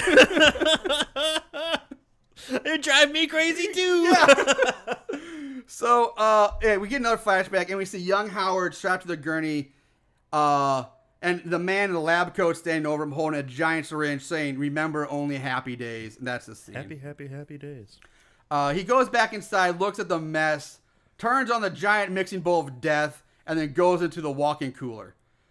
He removes a piece of the wall to reveal a hidden hole that leads to another section of storage space. They smash this whole place up. They never once check the freezer. The walk-in freezer. The walk-in freezer. Where, like, it would be a good place to hide stuff. Yeah, because he doesn't really open. Most of them don't, like, well, I guess they all do now. A lot of times they didn't open. Yeah. So hidden in this secret area is where Howard has stashed Small Paul. However, this area can't be all that secret because I don't know how the cops missed it, because we clearly see that one of the walls is just a chain link fence with a chained up gate. So there's obviously a gate that leads off somewhere. How did this get missed? There's not even a wall enclosed. You can see through the wall. And they go, oh, look, there's a kid right there locked up. All they wanted to do was just fuck the place I think up. they did. They did fuck the kid. We just want to smash shit. So, yeah. It's kind of hard to believe they have a secret area when you can just see through the fence. Anyway, Howard grabs Paul, drags him out into the kitchen where he sits him on the counter. Howard's like, hey, don't worry, I'm not going to hurt you. Howard makes him an ice cream cone made from what's left of the butter brickle that was knocked over on the destruction. Scoops it up. It's fucking everywhere. Yeah. It's so sloppy. Paul stares at the mixing bowl of death and its spinning murder blades. We cut to a church where Heather's father is leading a sermon. And we see all of our main kids sitting in the pews along with Roger. Again, the scene really doesn't matter. And I was going to skip over this scene. I was going to completely skip over this scene. Except for the fact I noticed Heather's father has painted on his hands what looks like the markings of the stigmata. Yes. He's got... What? I'm like, what the fuck? So he's talking and everything's fine. And then he parts his hands He holds his hands up like, arms up, hands up high. And he's got fucking stigmata. Yeah. I'm like... Huh? Like, I've never seen a priest give themselves stigmata marks before.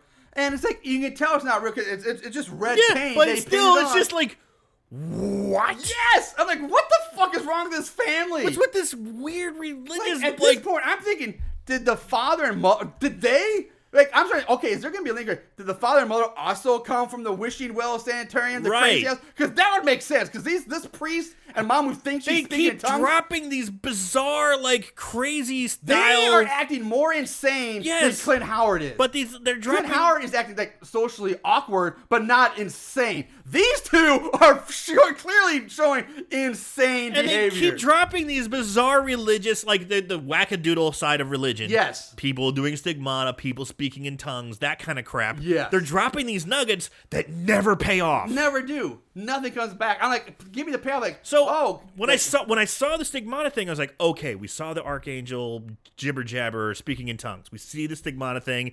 Rule of 3, there's going to be something that ties it in at the end. Something like that. Because when I saw the stigmata thing, I was like, okay, there's a second note. There's a second piece. Yeah. Here, okay, somehow it's going to come back to tie it all together. Nope. I would love to say if somehow, some way, I don't know how they would have written it or worked out, but I was curious where have the parents be they were inmates in the all sanatorium too, and they knew in some way, shape, or form. Yeah, but like, how is this? Yeah, because my very next note, you keep seeing my notes, but Taylor's whole family is just fucking wackadoodle nuts. It's literally in my notes, wackadoodle. So after church, the kids are hanging out in someone's bed, one of their kids' bed. I don't know who at this point. Tuna says that Small Paul is dead. He's like, oh, he's dead, by the way. Then they hear the ice cream truck music playing. The truck pulls up out front as people start lining up to buy ice cream. Inside, Tuna starts freaking out about the ice cream man. Johnny keeps talking about how it's up to them to figure out what's going on and to put a stop to Howard. Because they're the fucking Rocketeers. Exactly. And Tuna, on the other hand, who is actually being pretty fucking reasonable, in my opinion, and in my opinion is right about this, he's saying, why does it have to be us? Why can't we just leave it up to the cops and the adults? Since when do kids go trailing murderers? We're just kids. Yes. And in my notes, I'm like, that's 100% the right thing to do. The right attitude to have. But Johnny's like, fuck that. We're the Goonies, and Goonies never say die. No, I'm sorry. We're the Rocketeers, and we stick together. We're the fucking Rocketeers. But that to me is like... was such a Goonies. Oh, yeah. Just rip off the Goonies. Absolutely. Jack right there. Sure. Like, no, you aren't the Goonies. Don't try to be the fucking Goonies. How dare you even reference the Goonies when you're fucking Rocketeers in this movie? Like, no. Shame. Shame. Make you walk naked through the streets with a bell. Their children? No, I meant the writers. You're right. All of a sudden, I'm like, oh. Yeah, no. Dude, you took a wrong fucking turn there, brother. Not the kid. The writers who try to pull this shit off. Yeah. All right, so anyway, cut the lair that night. Johnny and Tuna are now wearing fucking berets with giant walkie-talkies. Matching berets. Like headset walkie-talkies. They have like a foot-long antenna bopping off all of a sudden, their these kids are all commandoed out. They have eye black underneath their eyes. Oh, and also get this. Each one of them has like a foot-long rocket attached to the front of their bikes, by the way. Yes. Except for the girl. Heather, who comes right now, she comes up, meets up with them. She's also wearing the same ridiculous outfit, and they all roll out like the fucking Delta team. Yeah, man. Like, roll out. Fucking Rocketeers. Autobots, roll out. But the very next shot, they're all like, all right, let's go. Let's do this. We got this. They're all pumped up. Next shot is like 35 minutes later. Yeah, they said, how long have we been doing this? 35 minutes. Let's take a break. Yeah, John's like, I'm tired. Let's take a break. I'm done. That's like perfect kids, though. It's like, we're so pumped. Let's kick some ass. Half hour later, like, I'm bored. I didn't mind that so much. Suddenly, Heather tells everyone to get down as the ice cream truck drives around a corner into view. And at this point, you realize these kids are terrible hiders. Actually, the worst, which we kind of already saw Tuna was a bad hider, but it gets even worse here. Because all they do is try to hide behind their bikes. They get off their bikes and they squat down behind the bikes. Squat behind their bikes. Which is pretty shitty. But what makes it even worse is that they're in the middle of the fucking street when they do this. Under a street light. Right under a street light, in the middle of the street. And like, oh, we'll just squat down behind our bikes. Nobody will see us here. Ice Cream Man drives right by him. Apparently it works. It works. But it's the worst hiding ever. Like, let's run into the dark. Let's get out of the light, like side of the road, like hide behind a bush. No, there's this Papa squat in the middle of the street. So you remember that compliment I gave Howard before when he saw Tuna behind the dumpster? Yeah. Yeah, fuck that. Yeah. Compliment rescinded. Goddamn street. Yet somehow the truck drives right by them, like I said, the kids, and they quickly pedal after the truck. They chase down the truck now. Yeah. Now, how 3 12-year-olds on bikes are able to keep up with a truck is beyond me, but somehow they do it. I will say that the ice cream truck is not speedy, vehicle. but still, it's going at least 20, and these are 12-year-olds on a bike. They're not going to keep up with a fucking car. Not for long. They spy on Howard. The truck comes to a stop. They spy on Howard. He takes a large object wrapped up in a tarp out of his truck, carries it into the local cemetery. We also see that the detectives are staking out Howard, too, from a car somewhere nearby. The kids watch Howard go up to a grave, set the object down, unwrap it, and they're thinking, oh, my God, it's Paul. It's going to be a body, something like that. Turns out it's just some kind of weird ice cream cone holder box. Yeah.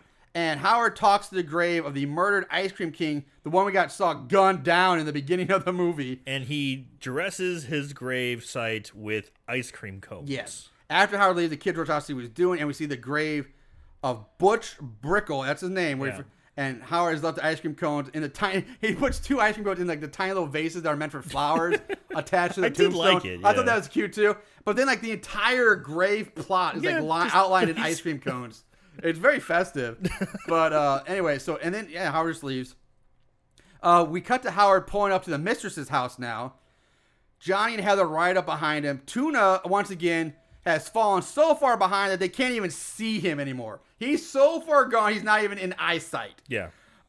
Heather forces Johnny to give her his bike, so she has a rocket, and she tells Johnny to go back to find Tuna. So Johnny rides off on her bike while she sneaks into the back of the ice cream truck and starts taking pictures. Yeah, so... Now, Johnny finds Tuna. Tuna's like, where's Heather? And keep my Tuna. Yeah, Tuna's he's like, oh, my sides hurt. I'm so fat. So fat, not fat. But he's like, where's Heather? Johnny says, tells her, he basically says, she's when taking Tuna pictures, hears she's snooping around the ice cream truck, this gives Tuna a burst of super soldier serum. His nuts and drop. And he takes off racing after Heather. Yeah. It's straight up, he's just superhero now. He races down the street. A car pulls into view around a corner. For some reason, Tuna loses his goddamn mind. He screams at the top of his lungs, pushes a button on his bike, which fires a rocket at the car, which explodes on impact, taking out the car's headlight. So basically, Tuna... Turns out it's the detective's car, by the way. So Tuna just fired a fucking missile at a cop car. And hit it. He fired a fucking missile at cops. It's pretty awesome. Which then, if you stop and think about it, that means every day these fucking kids are just riding around their neighborhoods on these bikes with missiles attached to them. How is this allowed? I don't know, but I love it. Where did they get this from? How did they manage to figure out not only to mount the rocket to their bike, but also figure out a launching mechanism to fire them from said bike? I don't know, man, but I fucking loved it. They're They're the fucking Rocketeers, baby. Rocketeers.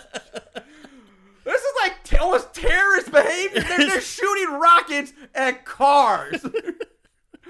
Fucking missiles that just don't go think and dump. They fucking exploded. Hey, Tony Stark had to get a start somewhere. These maybe this is like Tony Stark kids. I lost my shit. I was like, my mind was blown. I loved it. I giggled like an idiot. So anyway, the ice cream truck drives away. We see Johnny in the back of the detective's car pleading with them to go after Howard. Which is weird because I think it was Tuna who fired the missile, but Johnny is in the back of the car and Tuna's nowhere to be seen now. They're both back there. They're both Were back they? there. I just saw Johnny. Okay, well, they're both back there. They are then. Okay, I missed it then. Johnny, like you have to go to we have to get Heather. So the detectives tell Johnny that a cop is going to Heather's house to check on her. But Johnny flips out because like she's not at her house. She's right, because last time we saw her, she was taking pictures in the ice cream truck. Yeah. They cut to the cops. They cut back, showing the ice cream truck drive away. Yes. And we cut to Heather's house now, where a uniformed cop goes up to the door, asks Heather's father to go check on Heather to make sure she's safe in the house. Father goes up to the bedroom, opens the door, sees what looks like Heather underneath the sheet, and starts the old, pillows under the sheet trick. Is that what it is? But and now at this point I'm having flashbacks to the last slumber party because I went on a big rant about this fiasco. But thankfully, Reverend Langley isn't that fucking stupid. He goes up, pulls to the bed, pulls the sheets back, and we see, to our surprise, Heather. She's there. Is there sleeping. Sleeping like a baby. Now, I did just say that Langley wasn't as stupid as the people in the last slumber party, but he's still kind of stupid because he seems to ignore the fact that Heather is wearing eye black and dressed like underneath the covers is wearing like a fucking leather jacket, Rocketeer uniform, her commando outfit, her fucking Rocketeer BDUs or something like that. Yeah. So okay, I get it, even he missed the clothes because the sheet wasn't pulled down that quick, but I think you'd notice your kid's wearing eye black to bed and like, wait a minute, what's going on here? You didn't go to bed with that on. This is also the family that does Stigmata and Archangel speaking. Totally forgot tongues. about that. You're right. She's like, oh, there's my girl. Yeah, being fucking crazy. weird. All right, I take that back. You're totally right. Totally right. So the next day, Jacob gets pissed off at Johnny for taking his camera and is furious that the film is missing. Which is weird because earlier they said it was Heather's camera. But now it's Jacob's camera. Did they? Yeah, because she said, because when they were planning this excursion, this outing to get the ice cream, Heather said, I'll get my camera and we'll go. But now it's suddenly Jacob's camera. And he's pissed. But when he snatches. Proper pissed. Yeah, but when he snatches the camera back from Johnny, demanding to know what he did with the film, he opens the hatch of where the film goes. So I mentioned this for two reasons. One, he says, where's the film before even looking at the camera in the camera? So he shouldn't know the film is missing. And so there's no way he would even know it's missing in the first place. But two, even the film was still in the camera, he would have just ruined it because he opened up the camera without rolling the film back in. So he just ruined his entire film roll anyway that he was so protective about in the first place. Oh boy, buddy. Oh, so boy. Look at you. I know, but it makes no sense. Next we see Howard spying on Tuna's dad and his mistress at the mistress's house. The father leaves, or tries to, but finds his car is blocked by the ice cream truck. The father starts banging on the back of the truck, demanding that it be moved. Not getting any response, he flings the rear doors open and climbs in. Yeah, So, yeah, the Tuna's dad's getting some little, little action on the side. He goes to his car to leave. And it's not like the truck is really blocking him in. He can get out pretty easily, but he turns like fucking aggro. Yeah. Get the fuck out of my way. You think you'd want to be a little discreet considering you're having an affair in the middle of the day? In the middle of the day. And you're the bank CEO. You're kind of a big shot in town. We're guessing this is a smaller town. And it might not be the biggest thing to think of right off the bat, but it's also the ice cream truck guy who pretty much, those guys... know everybody in the neighborhood. Correct. He knows your kids and the kids. Knows like, your schedule and all that stuff. Knows who your fucking wife is. He knows exactly. He knows what's going on. That's a good point too. So anyway, he throws open the rear doors. He climbs into the back of the ice cream truck. But as soon as he does, he finds his face getting seared in between a searing hot waffle press. So a burning hot waffle press gets just clamped onto the guy's face. Clamped on his face. And he says a one-liner, but I forgot it.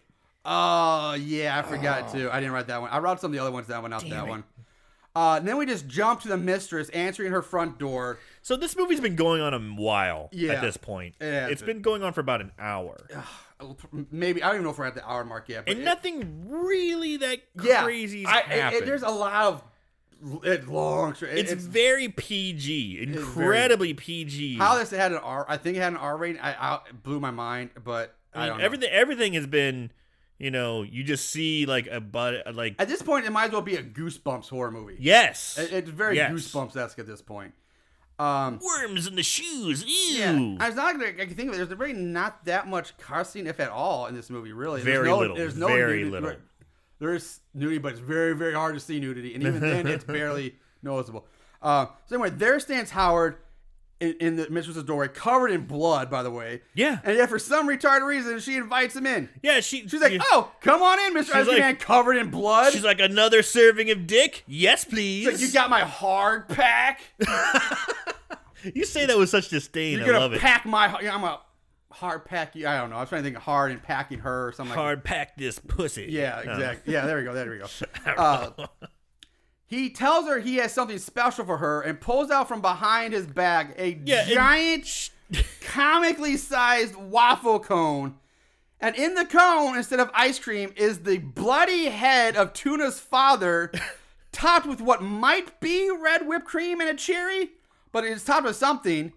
And it is ridiculous looking. The visual is hilarious. But we went from PG to whoa. We were like, you really shifted gears here. We went from like spooky mice and bugs and worms it's still almost Goosebumps PG. Severed head on an ice cream. Holy shit! But it's so ridiculously large and comical that it goes from being scary or gory to almost, like I said, almost kitty Goosebumps. But it's still like, whoa. Yeah, now it's like, finally, holy shit, something's happening here. Finally.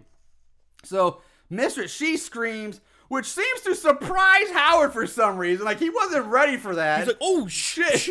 I didn't think this one through. Because he tries to silence her by holding his finger up to his lips, like, shh, don't. But that doesn't work. Surprise, surprise. So he just pulls out a giant fucking knife from behind his back and kills her. Yep. Whoa! The shift is so violent. Like waffle iron on the face. You're like, oh, he killed him. I mean, that's almost like Looney Tunes type that's stuff. your Goosebumps type of kill. Yeah, the iron waffle on the face. That's very Wile E. Coyote to me. But then it's severed head to stabbing a woman in lingerie. Whoa! So yeah, it's fine. Like we've seen way crazier stuff, but it's just like because this movie has been so PG. Yeah. Like the Rocketeers, they shoot missiles off their bicycles and go get them, and severed heads and stabbing women with their tits falling out. Oh god. So yeah, and finally something. The big giant gear shift here, and finally something happens. So we jump back to Jacob and his girlfriend going to the 1 hour film place to get their film back from where Heather took it a little while, but we skipped over that scene. Yeah. But when they get there, they find out they're too late and their film is already being developed. Now, let me explain this to younger listeners. Now, back in the day at these photo places, most of them had their printing machines in the windows or on display so people could watch the magic of getting pictures printed. They go, oh, look at that. That's cool to watch. Magic of film. Yeah. But it also means anyone walking by could see anybody else's pictures. So you just see whatever you want. And that's what makes this scene funny, because Jacob's pictures that are being printed for everyone to see are sex photos of he and his girlfriend he took while she's getting pounded doggy style. Yes! And like I'm just like, wow, okay, I know, like, this movie has been on for an hour. Yeah. Nothing but PG Disney horror. And all of a sudden, we got beheadings, stabbing chicks in lingerie, and photos of, like, hardcore doggy style. We see Jacob pound her from behind while she's on her hands and knees. I'm like, holy shit. And at this point, I'm like, okay, cool, I get it. People, sex tapes, sex pictures. That's all good. But then I wondered, who the hell is taking the pictures of them banging? Well, you could have a timer on you can have a timer. You can have timers. Maybe. But this is my thought. I think there's a third person in that room watching, man. Fine, but still, you gotta get your fucking pictures developed. Someone's gonna see it. You're probably gonna go to that same store. Why would you freak out and be like, oh no, the film is being developed? That's a good point. Unless you have someone who's gonna develop it privately, which I doubt. That's a really good point, because if you take the pictures you want them developed, They're gonna get developed. Somebody's gonna see Someone's gonna see you taking that puss to Pound Town. I guess the thing was that he's, holy shit, my kid brother has them, like a kid's got them, or he's gonna tell my parents. They seem more mortified that they're out there being published. Right. Yeah. And the girlfriend's like, ah! She's screaming top, like, oh my God. She is freaking out. But we go back to Howard in the ice cream shop kitchen thing with Small Paul. They seem to be bonding. Yeah, he's showing Small Paul how to make the ice cream. And they're and Paul legitimately seems happy at this. He's laughing. He's having a good time. Hey, man, I would be happy, too. The kid doesn't get any. He gets one pair of clothes. One book. His parents must be shitty because they don't care. Yeah, actually, we never see Small Paul's parents. Like, never. Have you seen Paul? Have you seen Paul? Nope. Paul he's just a street urchin at this point. He has no parents. That's why he's so fucking small. He never eats. Howard leaves Paul alone to mix one of the batches, goes over to another mixer where he uses a strainer to fish out women's earrings, rings, and even her fucking diaphragm from a mix. So I'm guessing this mixer was used to melt down the body of the mistress. I don't understand this. I don't get it. I mean, it's the I get what they're gag. going for, but the liquid in the bowl is green with like red, like bloody red stuff. Sure, in so it. you're thinking this is acidic or something, but nope. Fucking Howard dips his Thank hands you. right on it, and he's like picking through it, like no fucking problem. Very next note, like I have no issue with you're gonna melt down the bowl in acids, put on sulfuric gloves, acid, use lye, or what you see it all the time. Where but use some sort of some tool, tongs, some sort of exactly. tongs. But whatever was used to melt down the has no effect on him. Howard just dips his bare hands in there, and like he comes out, they're not burned, they're not scarred. He's just like, whatever, it's totally fine. So what the fuck was melting this person down? Yeah, it's like he's like got like teeth and like earrings. It's mostly earrings and metal. Yeah, it's all medical and like non-organic material. And the diaphragm. Yeah. Which is kind of fun because he's reaching out. He looks at it. He's like, "Hey, no idea what the fuck." He shrugs his shoulders I don't know what like, this is. Whatever. So we skip ahead to the detectives now at the Wishing Well Sanitarium. Meeting with one of the doctors. The doctors tell them how the hospital is all about happy day, happy patients, and compassion, which is quickly followed up by him yelling at some random off-screen patient. They ask him about Nurse Wharton. He tells them that everyone liked her because she always gave everyone ice cream at the end of their... I did like, when Nurse Wharton goes, oh, yeah, I know her. And I'm like, oh, they were fucking... You dirty dog. Yeah, you do. And they mentioned that she had a career from 1956 to 1993. All right, so that is almost a 40-year career. Yeah, nearly 40-year career. And in this movie, she only looks like she's in her 40s. She looks like she maybe just turned 40 because she's kind of fucking hot. Honestly, I thought she's attractive, but it's the attractive. It's the oh god, it's the fucking she's all that. Yes, they take the hot girl and try to make her look ugly. Yes, but you can tell she's hot. She's pretty. Yeah, and they try to make her look older by just putting a sweater on her, old cat eye glasses, the big old bottle eye glasses, and pull her hair back and make her look maybe a little hunched over, with like a But you can tell she's a goddamn smoke show. Yeah, at least pretty. Yeah, and so she should be at minimum 65 years old. I agree, 100%. Minimum. And she's maybe, and I'm saying maybe 40 years old. I agree. Hot no still. Way. Still hot. So attractive. So the doctor then asked him to leave the hospital, and he himself leaves his office laughing like a fucking madman at this point. And skipping.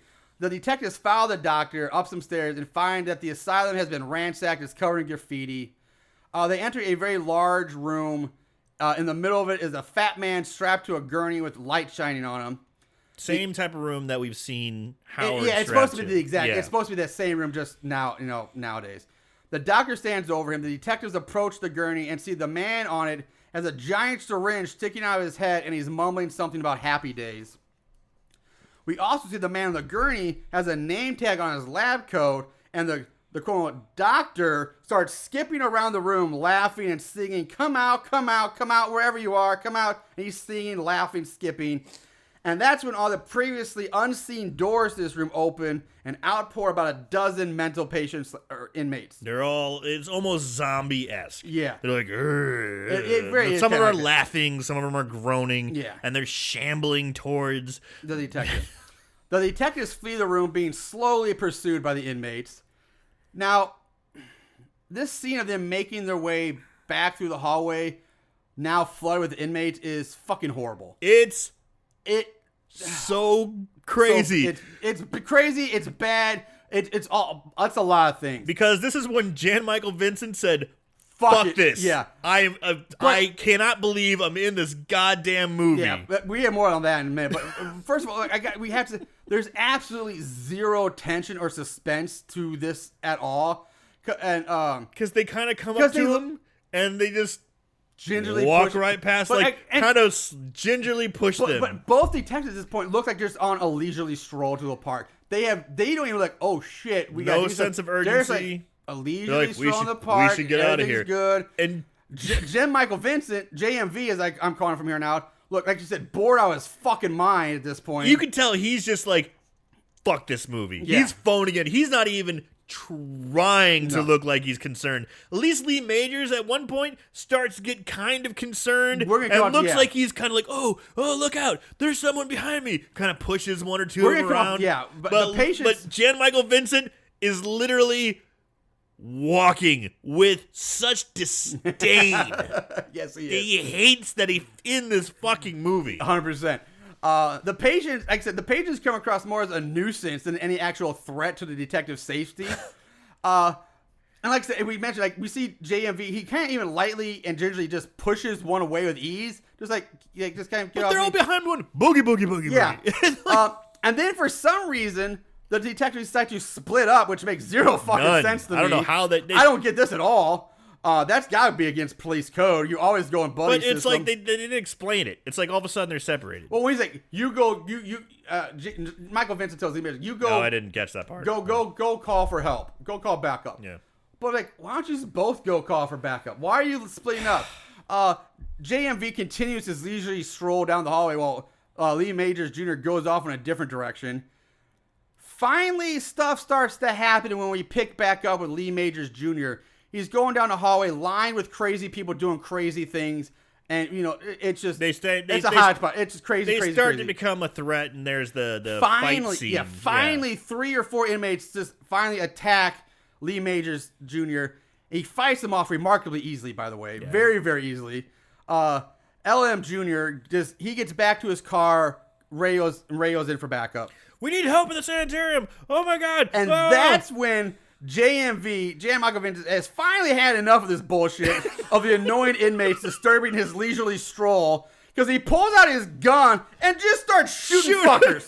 He's just shooting fuckers, even though none of them have attacked him. He's just been walking. They barely even touched him. He's just been walking. He's like, fuck you guys. He turns and starts shooting guys. He snaps. It's probably his real gun because he hates this fucking movie so much. He's just like, God fucking damn it. Okay. I love it. I love to think. Now you say that, I love to think that that's kind of like the Indiana Jones scene where he shoots the guy with the sword. Yeah. That one is. I'm just so sick. I don't care. Just fuck it. Boom. I would love it. That was what happened with Jan Michael was. He's just like, fuck this. Boom, boom, boom, boom, boom. Like, we're gonna keep that in. We'll keep it. It's from a distance. We can't tell. Yeah. So then we see JMV come out of the hospital, followed by a conga line of inmates. Again, walking gingerly, like just a leisurely Here stroll. He's getting a little more. He's like, get away from me. He's kind of get off. Points his gun back at him, and they go, ooh. But then, yeah, the two detectives get in their car, drive away, leaving all the inmates wandering around free to do whatever the fuck they want. That scene is so bonkers. It's so bad. bad. It is. It's so bad. And I'm so curious. I'm really, really curious if this was just Jan Michael Vincent being a fucking asshole. And it's like, I don't know. No. It's like, look, man, you're not going to get paid. If he's like, fine. And he just, like, walks. Yeah. Just being a dick. You're like, I really feel like, because if that's the director's choice, what the fuck? Yeah. I'm almost more convinced that it was Jan Michael Vincent being like, fuck you. You know, I'm going to walk. If you want me to be in this movie, I'm just going to walk my ass the rest of the way. Yeah, because this scene is so...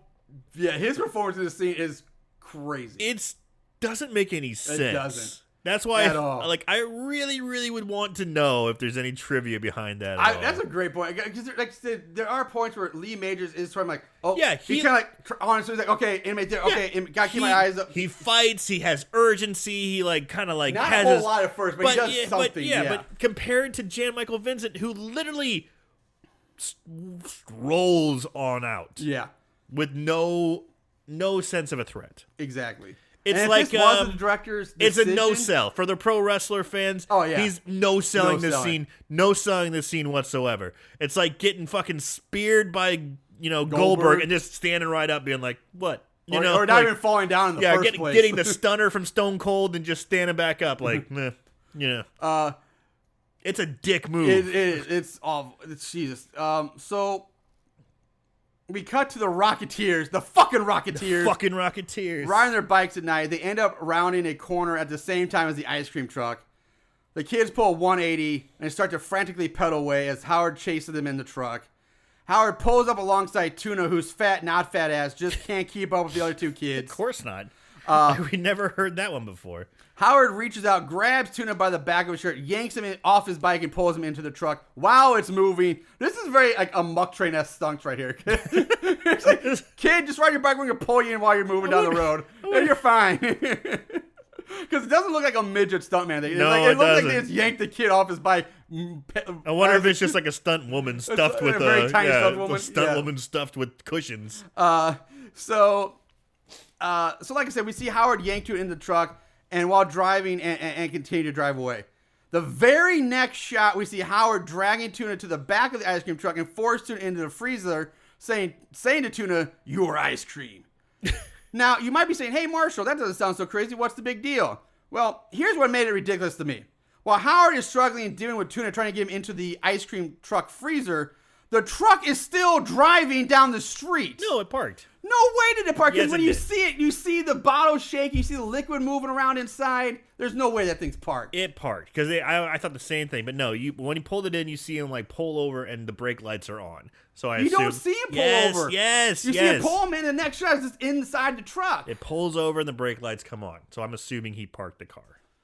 Because I thought the same thing. You had a lot on that, didn't you? I not that much, but enough that I shit in your cornflakes there. It's all right. I'll say there is a small chance I look down, but to me, I was watching the movie. I see pulls Tuna into the truck. It's still driving down the road. Very next scene I see is him in the back of the truck shoving him into a freezer. I wanted to go on this rant too, baby. Okay. But I was all like, right. Yeah. Once I saw the brake lights and him kind of veering off, I'm like, all right. Didn't see any of that. All right, fine. All right. Recanted. Redacted, whatever. Anyway. Yeah, I really took the wind out of your sails there, man. You're like also like your shoulders kind of dropped. Like, anyway, now it cuts to Jacob and his girlfriend getting out of their car as Johnny and Heather ride up. Johnny's screaming out for them to call the police. Instead, Jacob decides to channel his inner Charles Bronson or Dirty Harry. Ooh, Charles Bronson, who was in The Mechanic with Jan Michael Vincent. And he tells the kids to get in the car while he pulls out a gun from his glove box. He does say, we can't call the cops because you guys have already... the cops have already ransacked the place, and you guys are basically the boy who cried wolf. But he also says this is his chance to mess someone up. His girlfriend, just like a true cop, yeah, just to join the force to be a dick. He just wants to go destroy people's property. That's what he wants to do. That's what they do in this town. Yeah. So he says to his girlfriend, the girlfriend, says to him, "Come on, cut out the Lone Ranger shit. You're not even a police officer yet." To which Jacob replies, "I got the gun. The badge will come later." Because because that will hold up in a court of law. Dude, I got the gun. The badge will come. I mean, come on. So there you go, guys. Anybody with a gun out there want to go shoot? There's your excuse. Just, I got the gun. I'm not a cop yet, but I had the gun, so the badge it's going to come eventually. You sure this didn't take place in Missouri? Because we have some of the most lenient gun laws in the world. You can literally go buy a gun, put it in your pocket, and walk right out. And I'm not kidding. Oh, you have to have the concealed carry license. No, you don't. Not in Missouri. There's no classes. There's no certification. You can literally be anyone who gets cleared to buy a gun and just walk out with it and carry it in your car. I'm not shitting you. It's the fucking Wild West in Missouri, baby. So, again, Jacob tells everyone to get in the car, and if there's any problem, just radio the police. Which, even though he just said we can't call the police, but now there's a problem, call the police. So why aren't you just calling the police now anyway? But nope, I gotta fuck some shit up first. In case I get fucked up, call the police. This is my chance to go buck wild. I'm taking it. But until then, I'm going to go fuck some people up, so don't call the police. Yeah. I'm going to be a fucking criminal. Yeah. I'm going to go purge for a minute here. Yeah. It's my right to purge. I'm going to go, then call the cops. So the girlfriend pleads with Jacob not to go, but Jacob is adamant about going, and he says, I gotta go get the fat kid while there's still time. Again, not Tuna, not whatever his real name is. Fat kid. I gotta get the fat kid. Jump to the ice cream parlor where Howard is giving Paul a history lesson about Butch Brickle. Jacob pulls up outside the ice cream parlor with his girlfriend and the two kids in the back seat, gets out of the car, heads into the parlor. Hearing him enter, Howard puts Paul back into his little secret hidey hole. And then he goes off. So next we see Jacob wandering around in the dark while shots of Howard lurking in the dark shadows are shown. Like he's kind of following Jacob. It's really dark too. It's very dark. Then it cuts back outside to the people in the car. The girlfriend and the fucking Rocketeers. In the background we see Jacob exiting the parlor, getting back into the car. But now we see that it's Howard dressed up in Jacob's clothing. Hi, honey. Exactly, that's exactly what it says. Gotta like it. The girlfriend, he screams. He kills her by stabbing her up through the bottom of her jaw with something, a knife or a screwdriver. Who the fuck knows? Something, yeah. After he kills her, he turns to the kid saying, "Now that's what I call brain freeze." Wow, wow. And Johnny and Heather somehow scramble out of the car, and Howard tosses them an ice cream sickle as they run away. Which, this is weird, because first of all, he tosses him a push pop. He's like, here you go, here's a treat. This is weird, because first of all, the car, it's just a two-door car. It is. So somehow, they should not be able to get out of that car very easy, because Howard's in the front seat, and you have a dead woman in the other front seat. They're squirrely. They're squirrely kids. Howard should have had ample time to grab at least one of them from getting out of that car. He's got to have the one-liners. He already said the one line. He just wants to throw ice cream at him now or something. Anyway, as Johnny and Heather run away, they find a cop car. They open up the door to get help from the cops, and severed or just headless bodies. Headless body falls out of the cop. They run away again. So somehow now it seems like this property is also attached to some kind of junkyard of sorts. So now we're in a junkyard again. They don't really show too much of the property when they ransack the place. So. Okay. But it's weird because here's what I get. We see there's one shot where you see the front of the ice cream part. It's boarded up, but it's right on it's street front, right the curb, right there on Mill Street. And then we get maybe behind that there is extended property. No, because behind it is Mrs. Wharton's house because she has a house. Clearly, we see that several times. Yeah, but it's not a trailer or anything. It's like a house, small one. Yeah. And then there's a dirt patch where that stupid plastic sunflower. Where he passed out. Then the ice cream truck is parked there. But so we can't get that. But now there's a junkyard here too. There's also somehow a junkyard attached. Yeah, or a small junkyard. Yeah, it's not big. It's not. But still, it's like where'd that come from? Like why is that a junkyard here? Because it's so close to a street. Like normally junkyards aren't street side. They're kind of off the beaten path. Yeah, they're more of an industrial. They need big area to spread out all the junkyards. This is urban. That's like right in the middle of town. His own junk. It's right. I'm not right. It's just so weird. Why are we going this deep into it? It's so really weird. So where was I? I don't know, but I like it. Yeah. The kids are hiding behind a busted up, rusted out truck. Then they hear a voice say, "Hey, kids, over here! I'm a cop."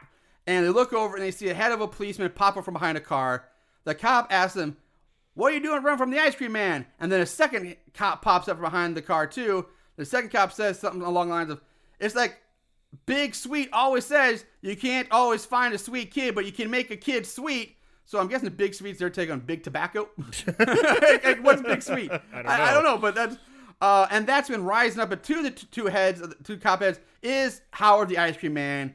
And when Howard fully stands up, we see that two cop heads have sticks shoved up their necks, and he's working them like puppets. Again, this guy is really dark with the severed heads. Really dark. And he's using them like puppets, and he's moving their mouths, and their mouths are barely moving up and down. But think about how much commits this bit so much. He does. But think about this. You shove his stick up the head, and you're holding him. That's fine. No problem there. But he had somehow MacGyvered a mechanism to where he flips a switch on the stick to make the mouth move. So did you see what was actually used? You may not have seen it because it later comes up, but they're ice cream scoops with the little... Oh, is that what it was? With the little I know he uses ice cream scoops later, thing. but I didn't think they were scoops because they look like long sticks. I guess they got long handles, but they are ice cream scoops, the parts that you push down that can, like... It has that little mechanism that swipes off the ice cream from the actual scoop. So he's using ice cream scoop triggers to make the mouths move. Okay, I have to say, how much time would that take for him to MacGyver that kind of mechanism to do that? It's the scoops. It's the scoops. All right, that's all right. So the kids run off again. Howard hangs back as he has a full-on conversation with the head puppets. And he does. This bit goes on way too long. It does. Eventually, he does. He does the gag to scare the kids, and that's when it should have ended. It should have. But he runs around with it for like another 5 minutes, stopping, doing gags, doing more. Yeah, he has, like I say, full-on conversations. And it's like, all right, man. He just chases through the junkyard, like Aaron just said, holding the heads, making them talk the whole time. Paul now, we see Paul escape his holding area. Howard looks for the kids. Nurse Warren pops her head out of the house, wanting to know what all the racket is. Howard hides the head puppets behind his back, tells her, "Oh, the local kids just wanted to play hide and seek. I'm playing hide and seek with the local kids," and she's like, "Ooh, fun and games! Yeah, hide and seek, yay!" Like she almost has the mind of an infant too at this point. Yeah, like. Next we see Johnny and Heather running up to Nurse Warren's house, banging on their door. She answers it. She's like, "Help us, help us!" And she's and like, "Oh!" And they say like, "We need to hide from the ice cream man." And she's like, "Oh, hide and seek. Come on in, come on in." She's got a big smile on her face. "I'll help you out." So we cut to JMV and LM Jr. sitting in the car. They get a call over the radio saying now there's a report of 3 missing kids. To which JMV says, "I don't give a damn." Because he does not want to be in this movie. Exactly. Like, I don't give a damn. That probably was not the script. I don't give a damn. And so JMV just gets out of the car and he heads into the ice cream parlor. Jump to Howard pacing and ranting about the kids. Tuna escapes from the freezer, but when he tries to flee, he ends up face to face with Howard, who grabs Tuna and drags him back to the truck. But JMV and LM Jr. show up, guns drawn. Guns drawn. Howard closes the rear truck doors. The two cops go around to the front windows. Howard smashes Tuna's face against the glass to use them as a human shield. And then force feeds Tuna copious amounts of ice cream. Shoving ice cream into the fat, not fat kid's face. Not fat. So I love that he has a kid, and they're like, "Freeze!" And then closes the fucking door. And you think, if you're a cop, you're like, "I need to get in there right fucking now," because he could be doing anything to that kid. And they're just like, "Let me see you. Come on out." They don't try to get in there at all. No. They don't. It's like that would be the first thing you would do. I don't know. There is some kind of rule about breaching. You can't. You have to ensure the safety of hostages. You can't just go in guns blazing. I know maybe not guns blazing, but you got a guy with a knife to a child's neck. And then he closes the door. No, they should at least try to open. I would assume. They should do is at least try to open the door. They don't even try to open the door. He's like, "Oh, they just go around the other side." Try to get into the van. I'm not saying you have to be guns blazing, but you would at least try open to the door get back in up there. And keep eyesight on. Yes, you try your hardest to get in there, but they're like, "Hey, we need to see you, pal." Yeah. And then he comes to the window. He's like, "Eat, fat kid, eat!" Just shoving ice cream into his fucking face. It's so cool. It's so weird. Then Howard and Tuna disappear from view for a moment. Then the sliding door opens and an unconscious Tuna falls out face first. Who the cops don't even try to catch. No. They just look in, and then they look inside. the truck and there's no sign of Howard. The camera pans up, and now we see that somehow, some way, Howard has managed to get up on top of the ice cream truck. Howard pulls out 2 large ice cream scoops, then leaps down on the 2 detectives, bashing them over the head with the scoops, knocking Lee Majors Jr. out. He knocks him LM Jr. out cold. We see JMV try to crawl away underneath the truck to get away. But before he can go after him, Howard gets distracted by Nurse Wharton calling him out and saying, I'm sorry, Jesus Christ. Howard. He's calling to Howard about Johnny and Heather. Because he's like, hey, she's coming out. Like, look what I got. Here they are. And we get quick shot of Paul turning on some of the kitchen equipment and ripping the picture of Butch Brickle off the wall. So small Paul is up to something. He's up to something. He's plotting. We go back to Howard dragging both Heather and Johnny out of Nurse Wharton's house. While an excited Nurse Wharton claps her hands and smiles in glee because she's Howard won hide and seek. It's so much fun. Howard, Ice Cream Man won hide and go seek. Despite the kids screaming that Howard is going to kill them, she's like, "Yay, you won, Howard! Yay, you're Greg or whatever." He's Howard now. Howard drags him into the parlor, but then the back door opens and there's Paul holding a picture of Butch Brickle, shining a flashlight on it. Now, this is pretty fucking stupid because I'm not sure if Howard actually thinks this is the real Butch Brickle or he's just just hypnotized by the picture, which is either way, it's fucking dumb. I don't get this. He freezes and goes, Butch Brickle? Yeah. Which makes it, is he really thinking this is the real Butch Brickle? It's just a picture with a flashlight shining on it. I mean, he's a simple man. But he's seen the picture. He's seen her preaching to Paul. Brother, I hear you.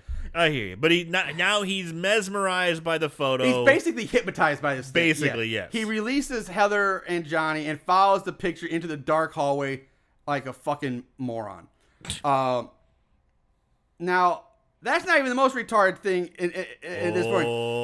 Instead of running away to get help or just running from the ice cream killer, both Johnny and Heather decide to fucking follow him into the dark parlor where they just so happen to meet up with Tuna.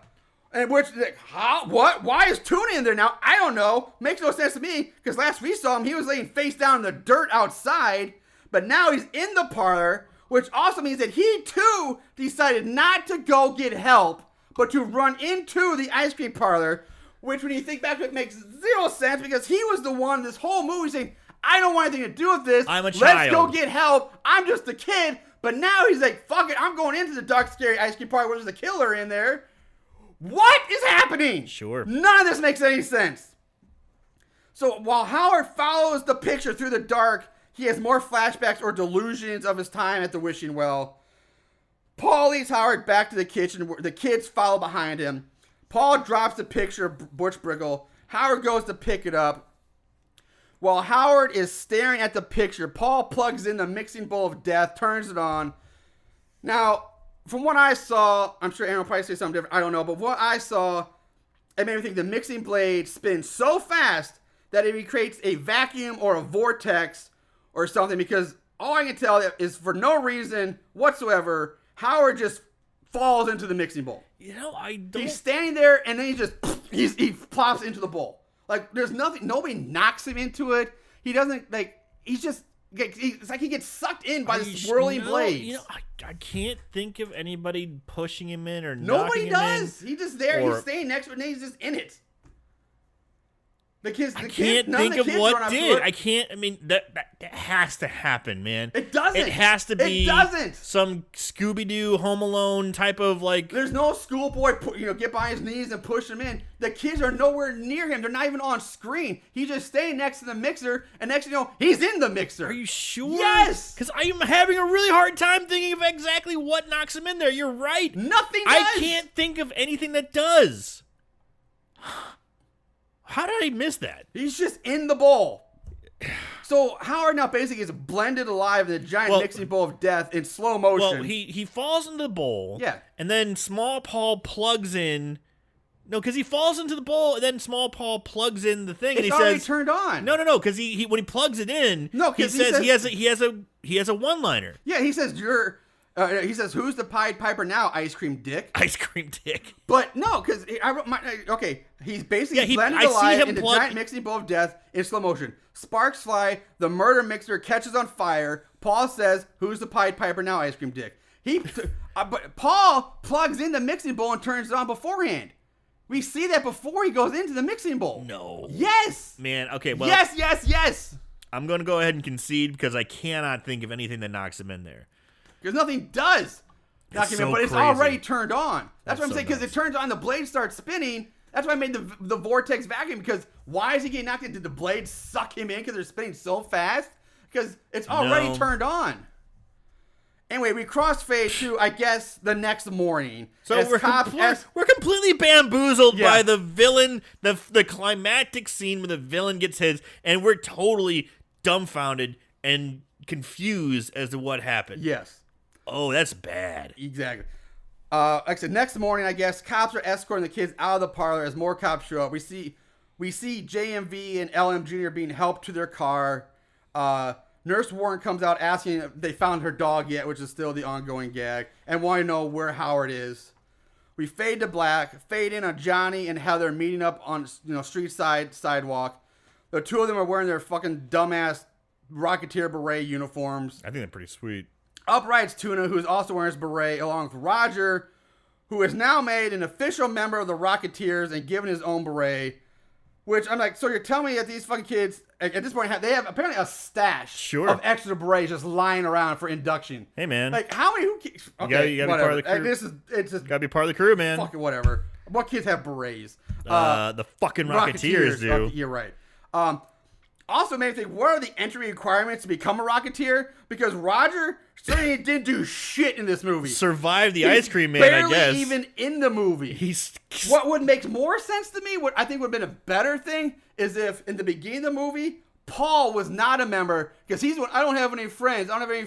He should have been a loner. He survives the ice cream man. Now he survives, but he's the one who kills the ice cream man.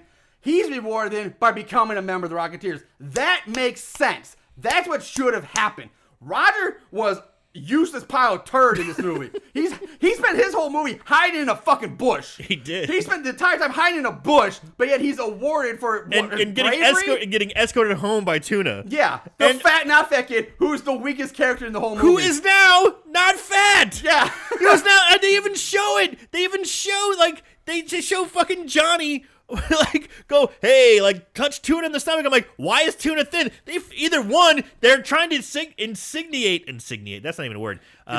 Insinuate. Thank you. Yeah, to me, it's like the next day. But is this 3 months from now? Is he lose weight? There is some time. There's a time that passed. Not much. But there's enough that Tuna shed about 50 fucking pounds. Because Johnny even pats him on the stomach and goes, hey. First of all, for a 12-year-old to drop 50 pounds, that would be hard. Yeah, 12-years aren't working out, lifting weights. You're still growing. Yeah.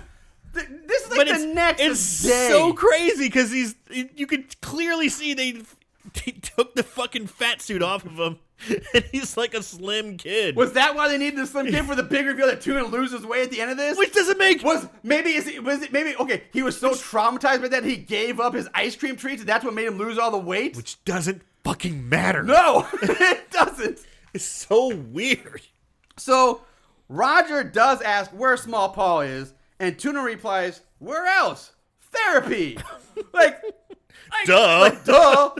He's where else? Oh, he's at Six Flags. Oh, he's at the amusement park. Oh, he's at the movies. No, he's at therapy. And he says with such a big smile. You want to know what his therapy consists of? And what we're going to talk about his therapy is the Small Paul is sitting in a fucking black void. He's with just a spotlight over him. Yeah, it's this giant black void. He's sitting in a small pool of light, and the camera zooms in on him, and we see that he's churning ice cream in a homemade ice cream bucket churner. Yeah. He turns around, looks up at the camera, smiles, freeze frame, roll credits. What the fuck? First of all, what kind of therapy is that? That does not seem like it would be very beneficial. Why is he left alone in a dark fucking room? And whoever put him in there was nice enough to let Paul keep his digital calculator watch that he was wearing. Sweet Casio watch, baby. So that's the movie. I'm guessing maybe they're trying to set up a sequel to where Paul would become the next Ice Cream Man, maybe. But which could be made now. It could be made now. Yeah, but that's that. Would you want a sequel to this made?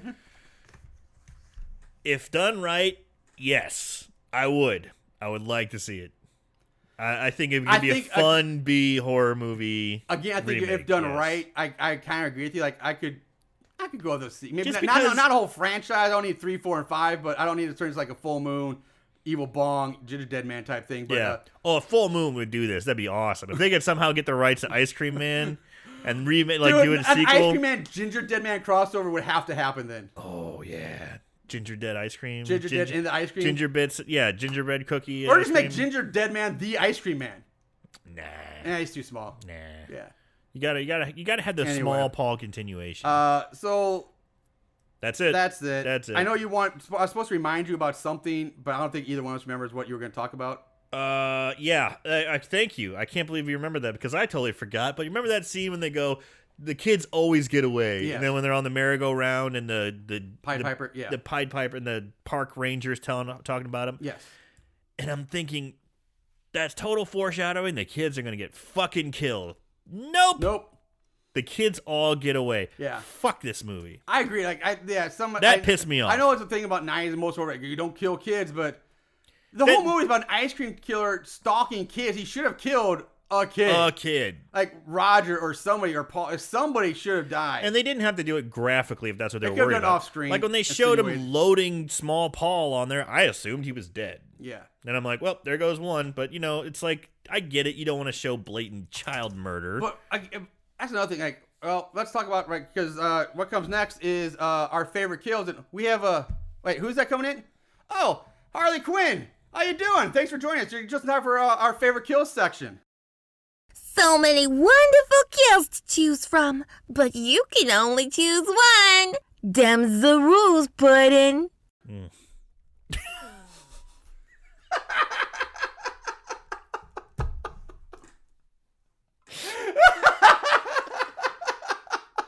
That was like the best reaction to my stupid little setup.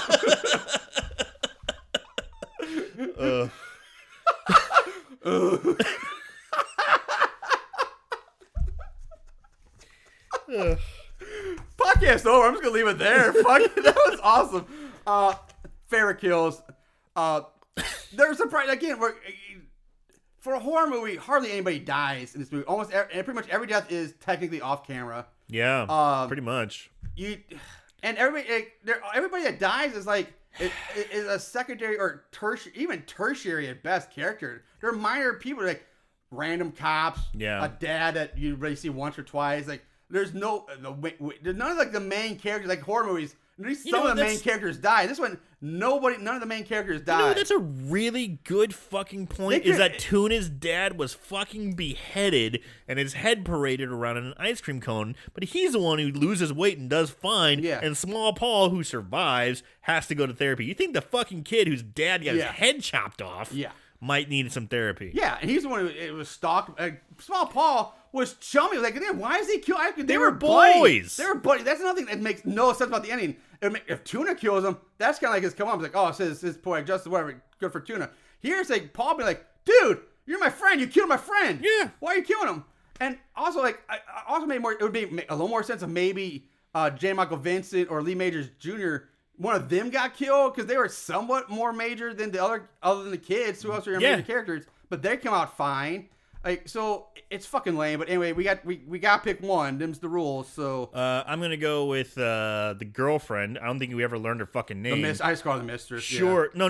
No. The older brother's girlfriend. Oh, the other brother's the girlfriend, not the mistress. The girlfriend who got pounded in the pictures. You're right. We don't know her name. The mistress was Wanda. When she gets stabbed through the bottom of the mouth, and we hear it, talk about brain freeze. Yeah. That's my favorite kill. It's pretty lame, but at least it looks like it's the effort of an actual on-screen kill. Yeah. So that's my favorite kill. I kind of think I have to agree with you because all the other kills were off-screen.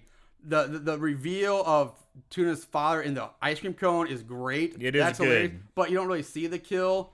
And now that I think about it, I'm looking back at my images. Maybe I'm wrong, but I'm pretty sure when we see the severed head, the head itself is pretty much fine, even though he just got his face burnt in a waffle press. You're he right. should have had like burn marks and waffle marks on his face, mark. and they were totally fine. You're totally right. So I think I'm gonna go with the probably the girlfriend too, getting stabbed in the up to the jaw. It's such a shame for a movie that has a decent cast.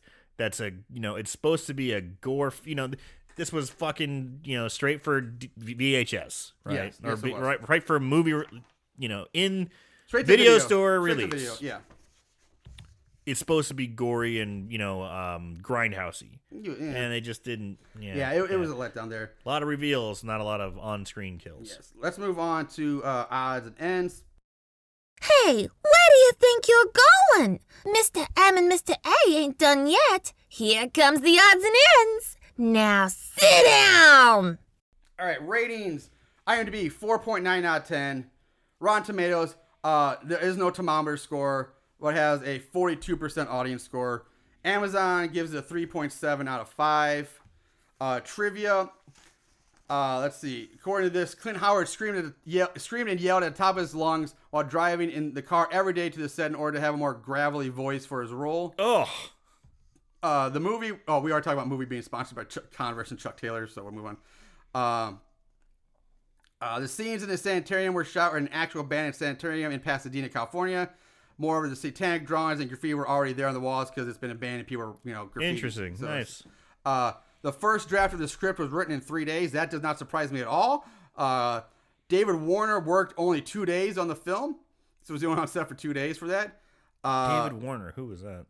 The priest. Sorry. The director Paul Norman shot several scenes in his own house. I don't know which house it would have been. Maybe Heather's family. That's the problem. I think we're in the house the most of. Steve Garvey. What did you even mention? Yeah, I forgot to mention Steve Garvey's in this movie. For those who don't know, Steve Garvey, he's a Hall of Fame baseball player. Played with the Dodgers, multi-time World Series winner, All-Star. But he's in this movie. He spent only half a day. He was only in the film on set for 1 day. He spent half that day signing baseball cards for fans who showed up on set. Who is this? He was, I think, Racer's father. Oh. He's Giant's father in the dinner scene. I believe that's him. He did look fit. Yes. Mashed potatoes were used as a substitute for ice cream in many of the shots. This is funny. We just talked about this. In October 2014, a Kickstarter campaign was created calling for a sequel to the original. Yeah! Starring the Ice Cream Man with Clint Howard coming back to reprise his roles. To no one's surprise, it failed because the movie's never happened. But I guess he could. But come on, at this point, he was chopped up, blended a lot. I don't know how you explain him coming back. But he could just be, just horribly scarred, maybe missing an arm or something. Yeah. But anyway, so that's the trivia facts I got for this. But surprisingly, I'm very happy we also get to play the budget game again. Oof. Now it's time for Mr. A to blow his wad with the budget game. All right. Budget. Aaron, what do you guess is the budget of the 1995 Ice Cream Man? Okay, 1995. I'm sorry, you had relative names. You had Clint Howard, even though he wasn't a huge name. I think this was his first and only starring role, right? Where he's the feature. Maybe as a feature, but I know there was a previous horror movie where he was in a horror movie. Yeah, he's in tons. Where he was, I think, the killer or something. Tons of stuff, though. Tons of stuff. Lee Majors Jr. Still a name. Jan Michael Vincent. Is it? Not really, but I mean, it's still. Is it really a name? Enough that it's a name. I recognize it. Jan Michael Vincent. You recognize Lee Majors, not Lee Majors Jr. No, but he was in Bionic Commando or Bionic $6 Million Man versus Bionic Woman. Yes. Yeah, because that was a blockbuster that everybody knows. But it's something people are familiar with. All right. Jan Michael Vincent was also a somewhat maybe 70s. That guy said to me, I knew it from an episode of Rick and Morty, which he wasn't even in. He was just referenced. He's dead. Yeah, he died this year. Oh. He died just a couple years ago, a heart attack at 73. Oh. And the reason I knew that is because I just saw a blurb about it in February, and I was like, oh, I recognize that name from Rick and Morty. That's how I found out he was in The Mechanic. Yeah. I was like, oh, that's who he was. The guy. But he was in a lot of 70s action, so he was still a name. And the fucking character actor that was always David in Warren. tons of shit. You know, I mean, I'm gonna guess And Olivia Hussey was somewhat. She was $1 million. $1 million. You know what? I'm gonna give it to you. Oh, really? I'm gonna give you the win. What we got? Estimated budget $2 million. Oh, no shit. Yep. I was thinking this is because I'm thinking if I'm Jan Michael Vincent and someone says, hey man, I'll give you $200,000 for this movie, be like, all right. If I'm Lee Majors, like, I'll give you $100,000. All right. You know, like just enough to get you over the hump. And most you of know the cast I mean? is kids, and the kids don't get No high shit, salaries. they didn't get nothing. Yeah. They Wow, got paid. all They right. got paid in ice That's cream. not bad. Yeah. All right, so I'll give you the win. $2 million estimated budget. You guess win it. That's pretty Nice. damn Now close. it's so funny because when you get in the higher dollars, that's when the variability isn't so bad. Like if it was like a $20 million budget, and you guess like 10 or I'm like, nah, that's no. But that's yeah, I'll give you that one. Sweet. All right, so moving on to 5-star reviews. 5 stars? 5 stars? These loonies must be crazier than I am. Lock 'em up. All right, 5-star reviews. You know what? I forgot to write how many total reviews there were on Amazon. I can order you, but let's move on. 5-star. First one from Jelly Bean. This one makes you feel old. We love oldies for October Halloween season viewing, Ugh. and this movie made our list. 5 stars. Oldies. Oldies. So 1995 is an oldie now. I was driving in 1996 and Yeah. I was like, oh, it's that movie Ice Cream Man. That's when I was driving. Yeah. That's an oldie. It's an old movie now. Mark D. Saw this when I was a kid and loved it. Years later, it hasn't changed. Low budget, hilarity, and some good gore. It's exactly what you expect for a creepy local ice cream man to do after the sun sets. 5 stars. Yeah, that's what I expect my Ice Cream Man to Yeah. do. Commit gruesome murders. From GT Falcon 1. This movie is just a crack up. It is a movie for beer, pizza, and mates on a late night and let the laughs flow. Probably not for couples, though. It is just a classic example of a movie being so bad it's good. 5 stars, 5 stars. Hey, that's why we reviewed it. I like this. Not for couples, though. Not for couples. No. So would you say you and Melissa not watch this movie? Not a romantic movie. No. I want. Yeah. I'm not saying it's romantic, but not for really not for couples. It's an odd thing to say. Because I don't think anyone's confusing this with fucking a I Notebook. guess it depends on what kind of couple you are. Yeah. Yeah. It Yeah. could be for the ghoulie types. Yeah, no one's comparing this to Notebook or The Piano or Yeah. fucking any Hugh Grant movie or any of that shit. A rom-com. Yeah, rom-com. Yeah, Katherine Heigl stuff. Sandra L. Graff. I loved Ice Cream Man, and I think it's a cool, good movie. 5 stars. Cool. Good. Now, I have 2 left. I'll take it. 3 left. All right. For 2 weeks in a row, though, Movie Guy is back again. Man, Movie Guy's Movie always Guy. on there. Movie Guy is Now, fucking, his aren't as funny. He gets a little more technical. deep. But I edit some of his down a bit. Movie Guy likes the deep cuts. Yeah. So he's like, bear with me. The movie starts out with a black and white episode out of the 50s. An ice cream man gets shot. A child comes out. A child comes to get ice cream. It is disturbed by it. And I don't know how the kid got blood on his head. Converse supplied shoes to all the kids in the film, hence all the ridiculous close-up shoes. We then flash him on time, says sanitation within his truck leaves much of his desires. He scoops out ice cream, which include human body parts. He's clearly deranged. What makes this movie interesting are the characters who are caricatures of themselves, playing roles stereotyped by dialogue. With names like Tuna, how can you not love them? This movie boils down to the kids versus the ice cream man. It's a fun movie, but not scary, not scary for adults. No F-bombs, no sex, no nudity. I am puzzled by the R rating. 5 stars. That's the only point I'm like. Is puzzling because we talked about that earlier. Like, how this get an R rating is very puzzling. Yeah. It's very PG-13. I'm pretty surprised with that too. I bet you it just has to do with the severed heads. Like that was enough to get the R. It would have to rating. be that or. But 'Cause I don't know about it that, 'cause can it's all be- public. Either that or it's the actual kill of the girlfriend that you actually see. That was still pretty very, weak. Very tame, but it's an actual murder you see. The other kids, Heather said, you don't see, and when you do see them, they're done in a comical way. They're puppets or they're on ice cream. I get it, but it's still kind of macabre. Right. And kind The of only creepy. Other thing I could suggest, and this is a huge fucking stretch because it's in there for a millisecond, is the one shot where you see the sex the picture. sex scene. And even then, that's pushing it. Yeah, but that I could get, because that you wouldn't have in a PG-13 maybe movie. the dog going to the grinder, that was a little graphic. Okay, the dog. Yeah, okay, dog and grinder. Yeah. Okay. It's like just enough to barely get an R. Yeah, just enough. Yeah. So okay, these last two are weird. These are the ones that are really weird. So this one's from Sid the Elf, who I think we might have had before. But he writes, anytime Clint Howard is the star of the show, you know Sid is in all the way. He's a first ballot B Hall of Famer. It was Clint's magnetism that drew young Sid to this film all the way back in 1995 when we saw the trailer on a rented VHS of some sweet 90s B horror. We loved it then, and it held up incredibly over time. How could it not really?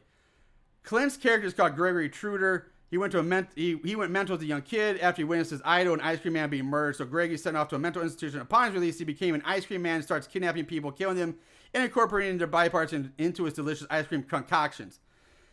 Is that not the B-est plot you've ever heard of? So we're moving along, and we have Clint and just a wonderful plot, and bam, we get hit by Jan Michael Vincent train. Now we're up to 4 stars at this point. As you may be able to tell, this flick didn't have too much going for it as plot, but when you take everything mentioned above and couple it with horrible fake body parts, well, Sid couldn't be happier. So yeah, we loved this flick 14 years ago and still do today. 5 stars. So Sid talks about himself in the third person and in the plural? And in the plural. Yes, that's why it's so weird. Sid is singular third person, but plural. Yeah, he might have some issues. Jesus, Sid. Yeah, that's why I'm like, this is weird. I have to read this. Last one. This one takes you on a ride. Just takes you on a ride. All right, man. I'm already tired. I know. Alex Edelman writes, and his review is titled Beauty and the Beast. Which, that alone, like, what? I'm confused already. Sit back and enjoy this one. This one you might need, like, some edibles for. You need shrooms. The popcorn for this one? Oh, no, I'm not talking about, I'm talking like the wacky tobacco or some the hard shrooms. Stuff. Okay. That hard pack. It is rare in life that we get blessed with anything as perfect as this film. We wander around in our lives day after day, never truly focusing on the reality or the surreality of the world in which our children live. This is a brilliant modern-day masterpiece. No DVD could ever do this piece justice. The reality of the world is comparable to the works of Dasika or Akira Rosamadi. Kurosawa himself could not master the ethical issues, and the absurdity is something reminiscent of Zazie Don's De La Muerta or Metro or Weekend. Any critical film essay not referencing this timeless classic is incomplete. Do not miss your opportunity to understand something that only few of us ever get the opportunity to think of. This is a movie that will keep you thinking for the rest of your life, making you ask the age-old question with an all-new perspective, what is it all about? 5 stars. All right, it's a little tongue-in-cheek, but you didn't deliver the joke well enough. We've heard reviews like that where they just get too poetic on such a shit movie, but lots of times they come home with the joke. That guy just missed. He just waxed poetic and then didn't quite deliver too much. It's like, what is it all about? No. You need a little bit more punchline there, buddy. I'm going to have to give it a thumbs down on that review. We ran really long for this episode. I did not, coming into this episode, I did not think we'd be this long. But we're really long, so let's wrap this up real quick. Aaron, final thoughts. Take it away. Let's go.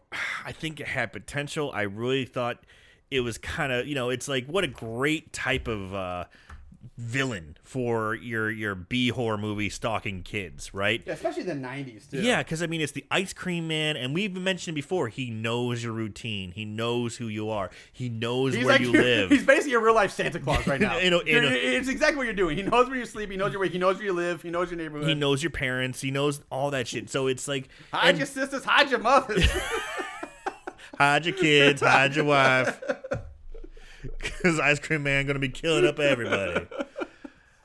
But it's that type of character, It's right. The unsuspecting, sweet, guy who gives kids treats, brings happiness to kids, but he could be evil and dark. And it's actually not a bad plot. It's not a bad thank you. It's not a bad premise. And I don't think it was necessarily it was just a little too weird. And Jan Michael Vincent phoning it in. The decisions that were made were I don't think he's phony. At this point, he's like snail mailing it in. Yeah, It's that bad in that one scene. He gives zero fucks. It just doesn't get over the hump for me. I would say watch it for yourself, but for me, so bad it's scary. You know what? You make some good points, and I feel like it's just almost there.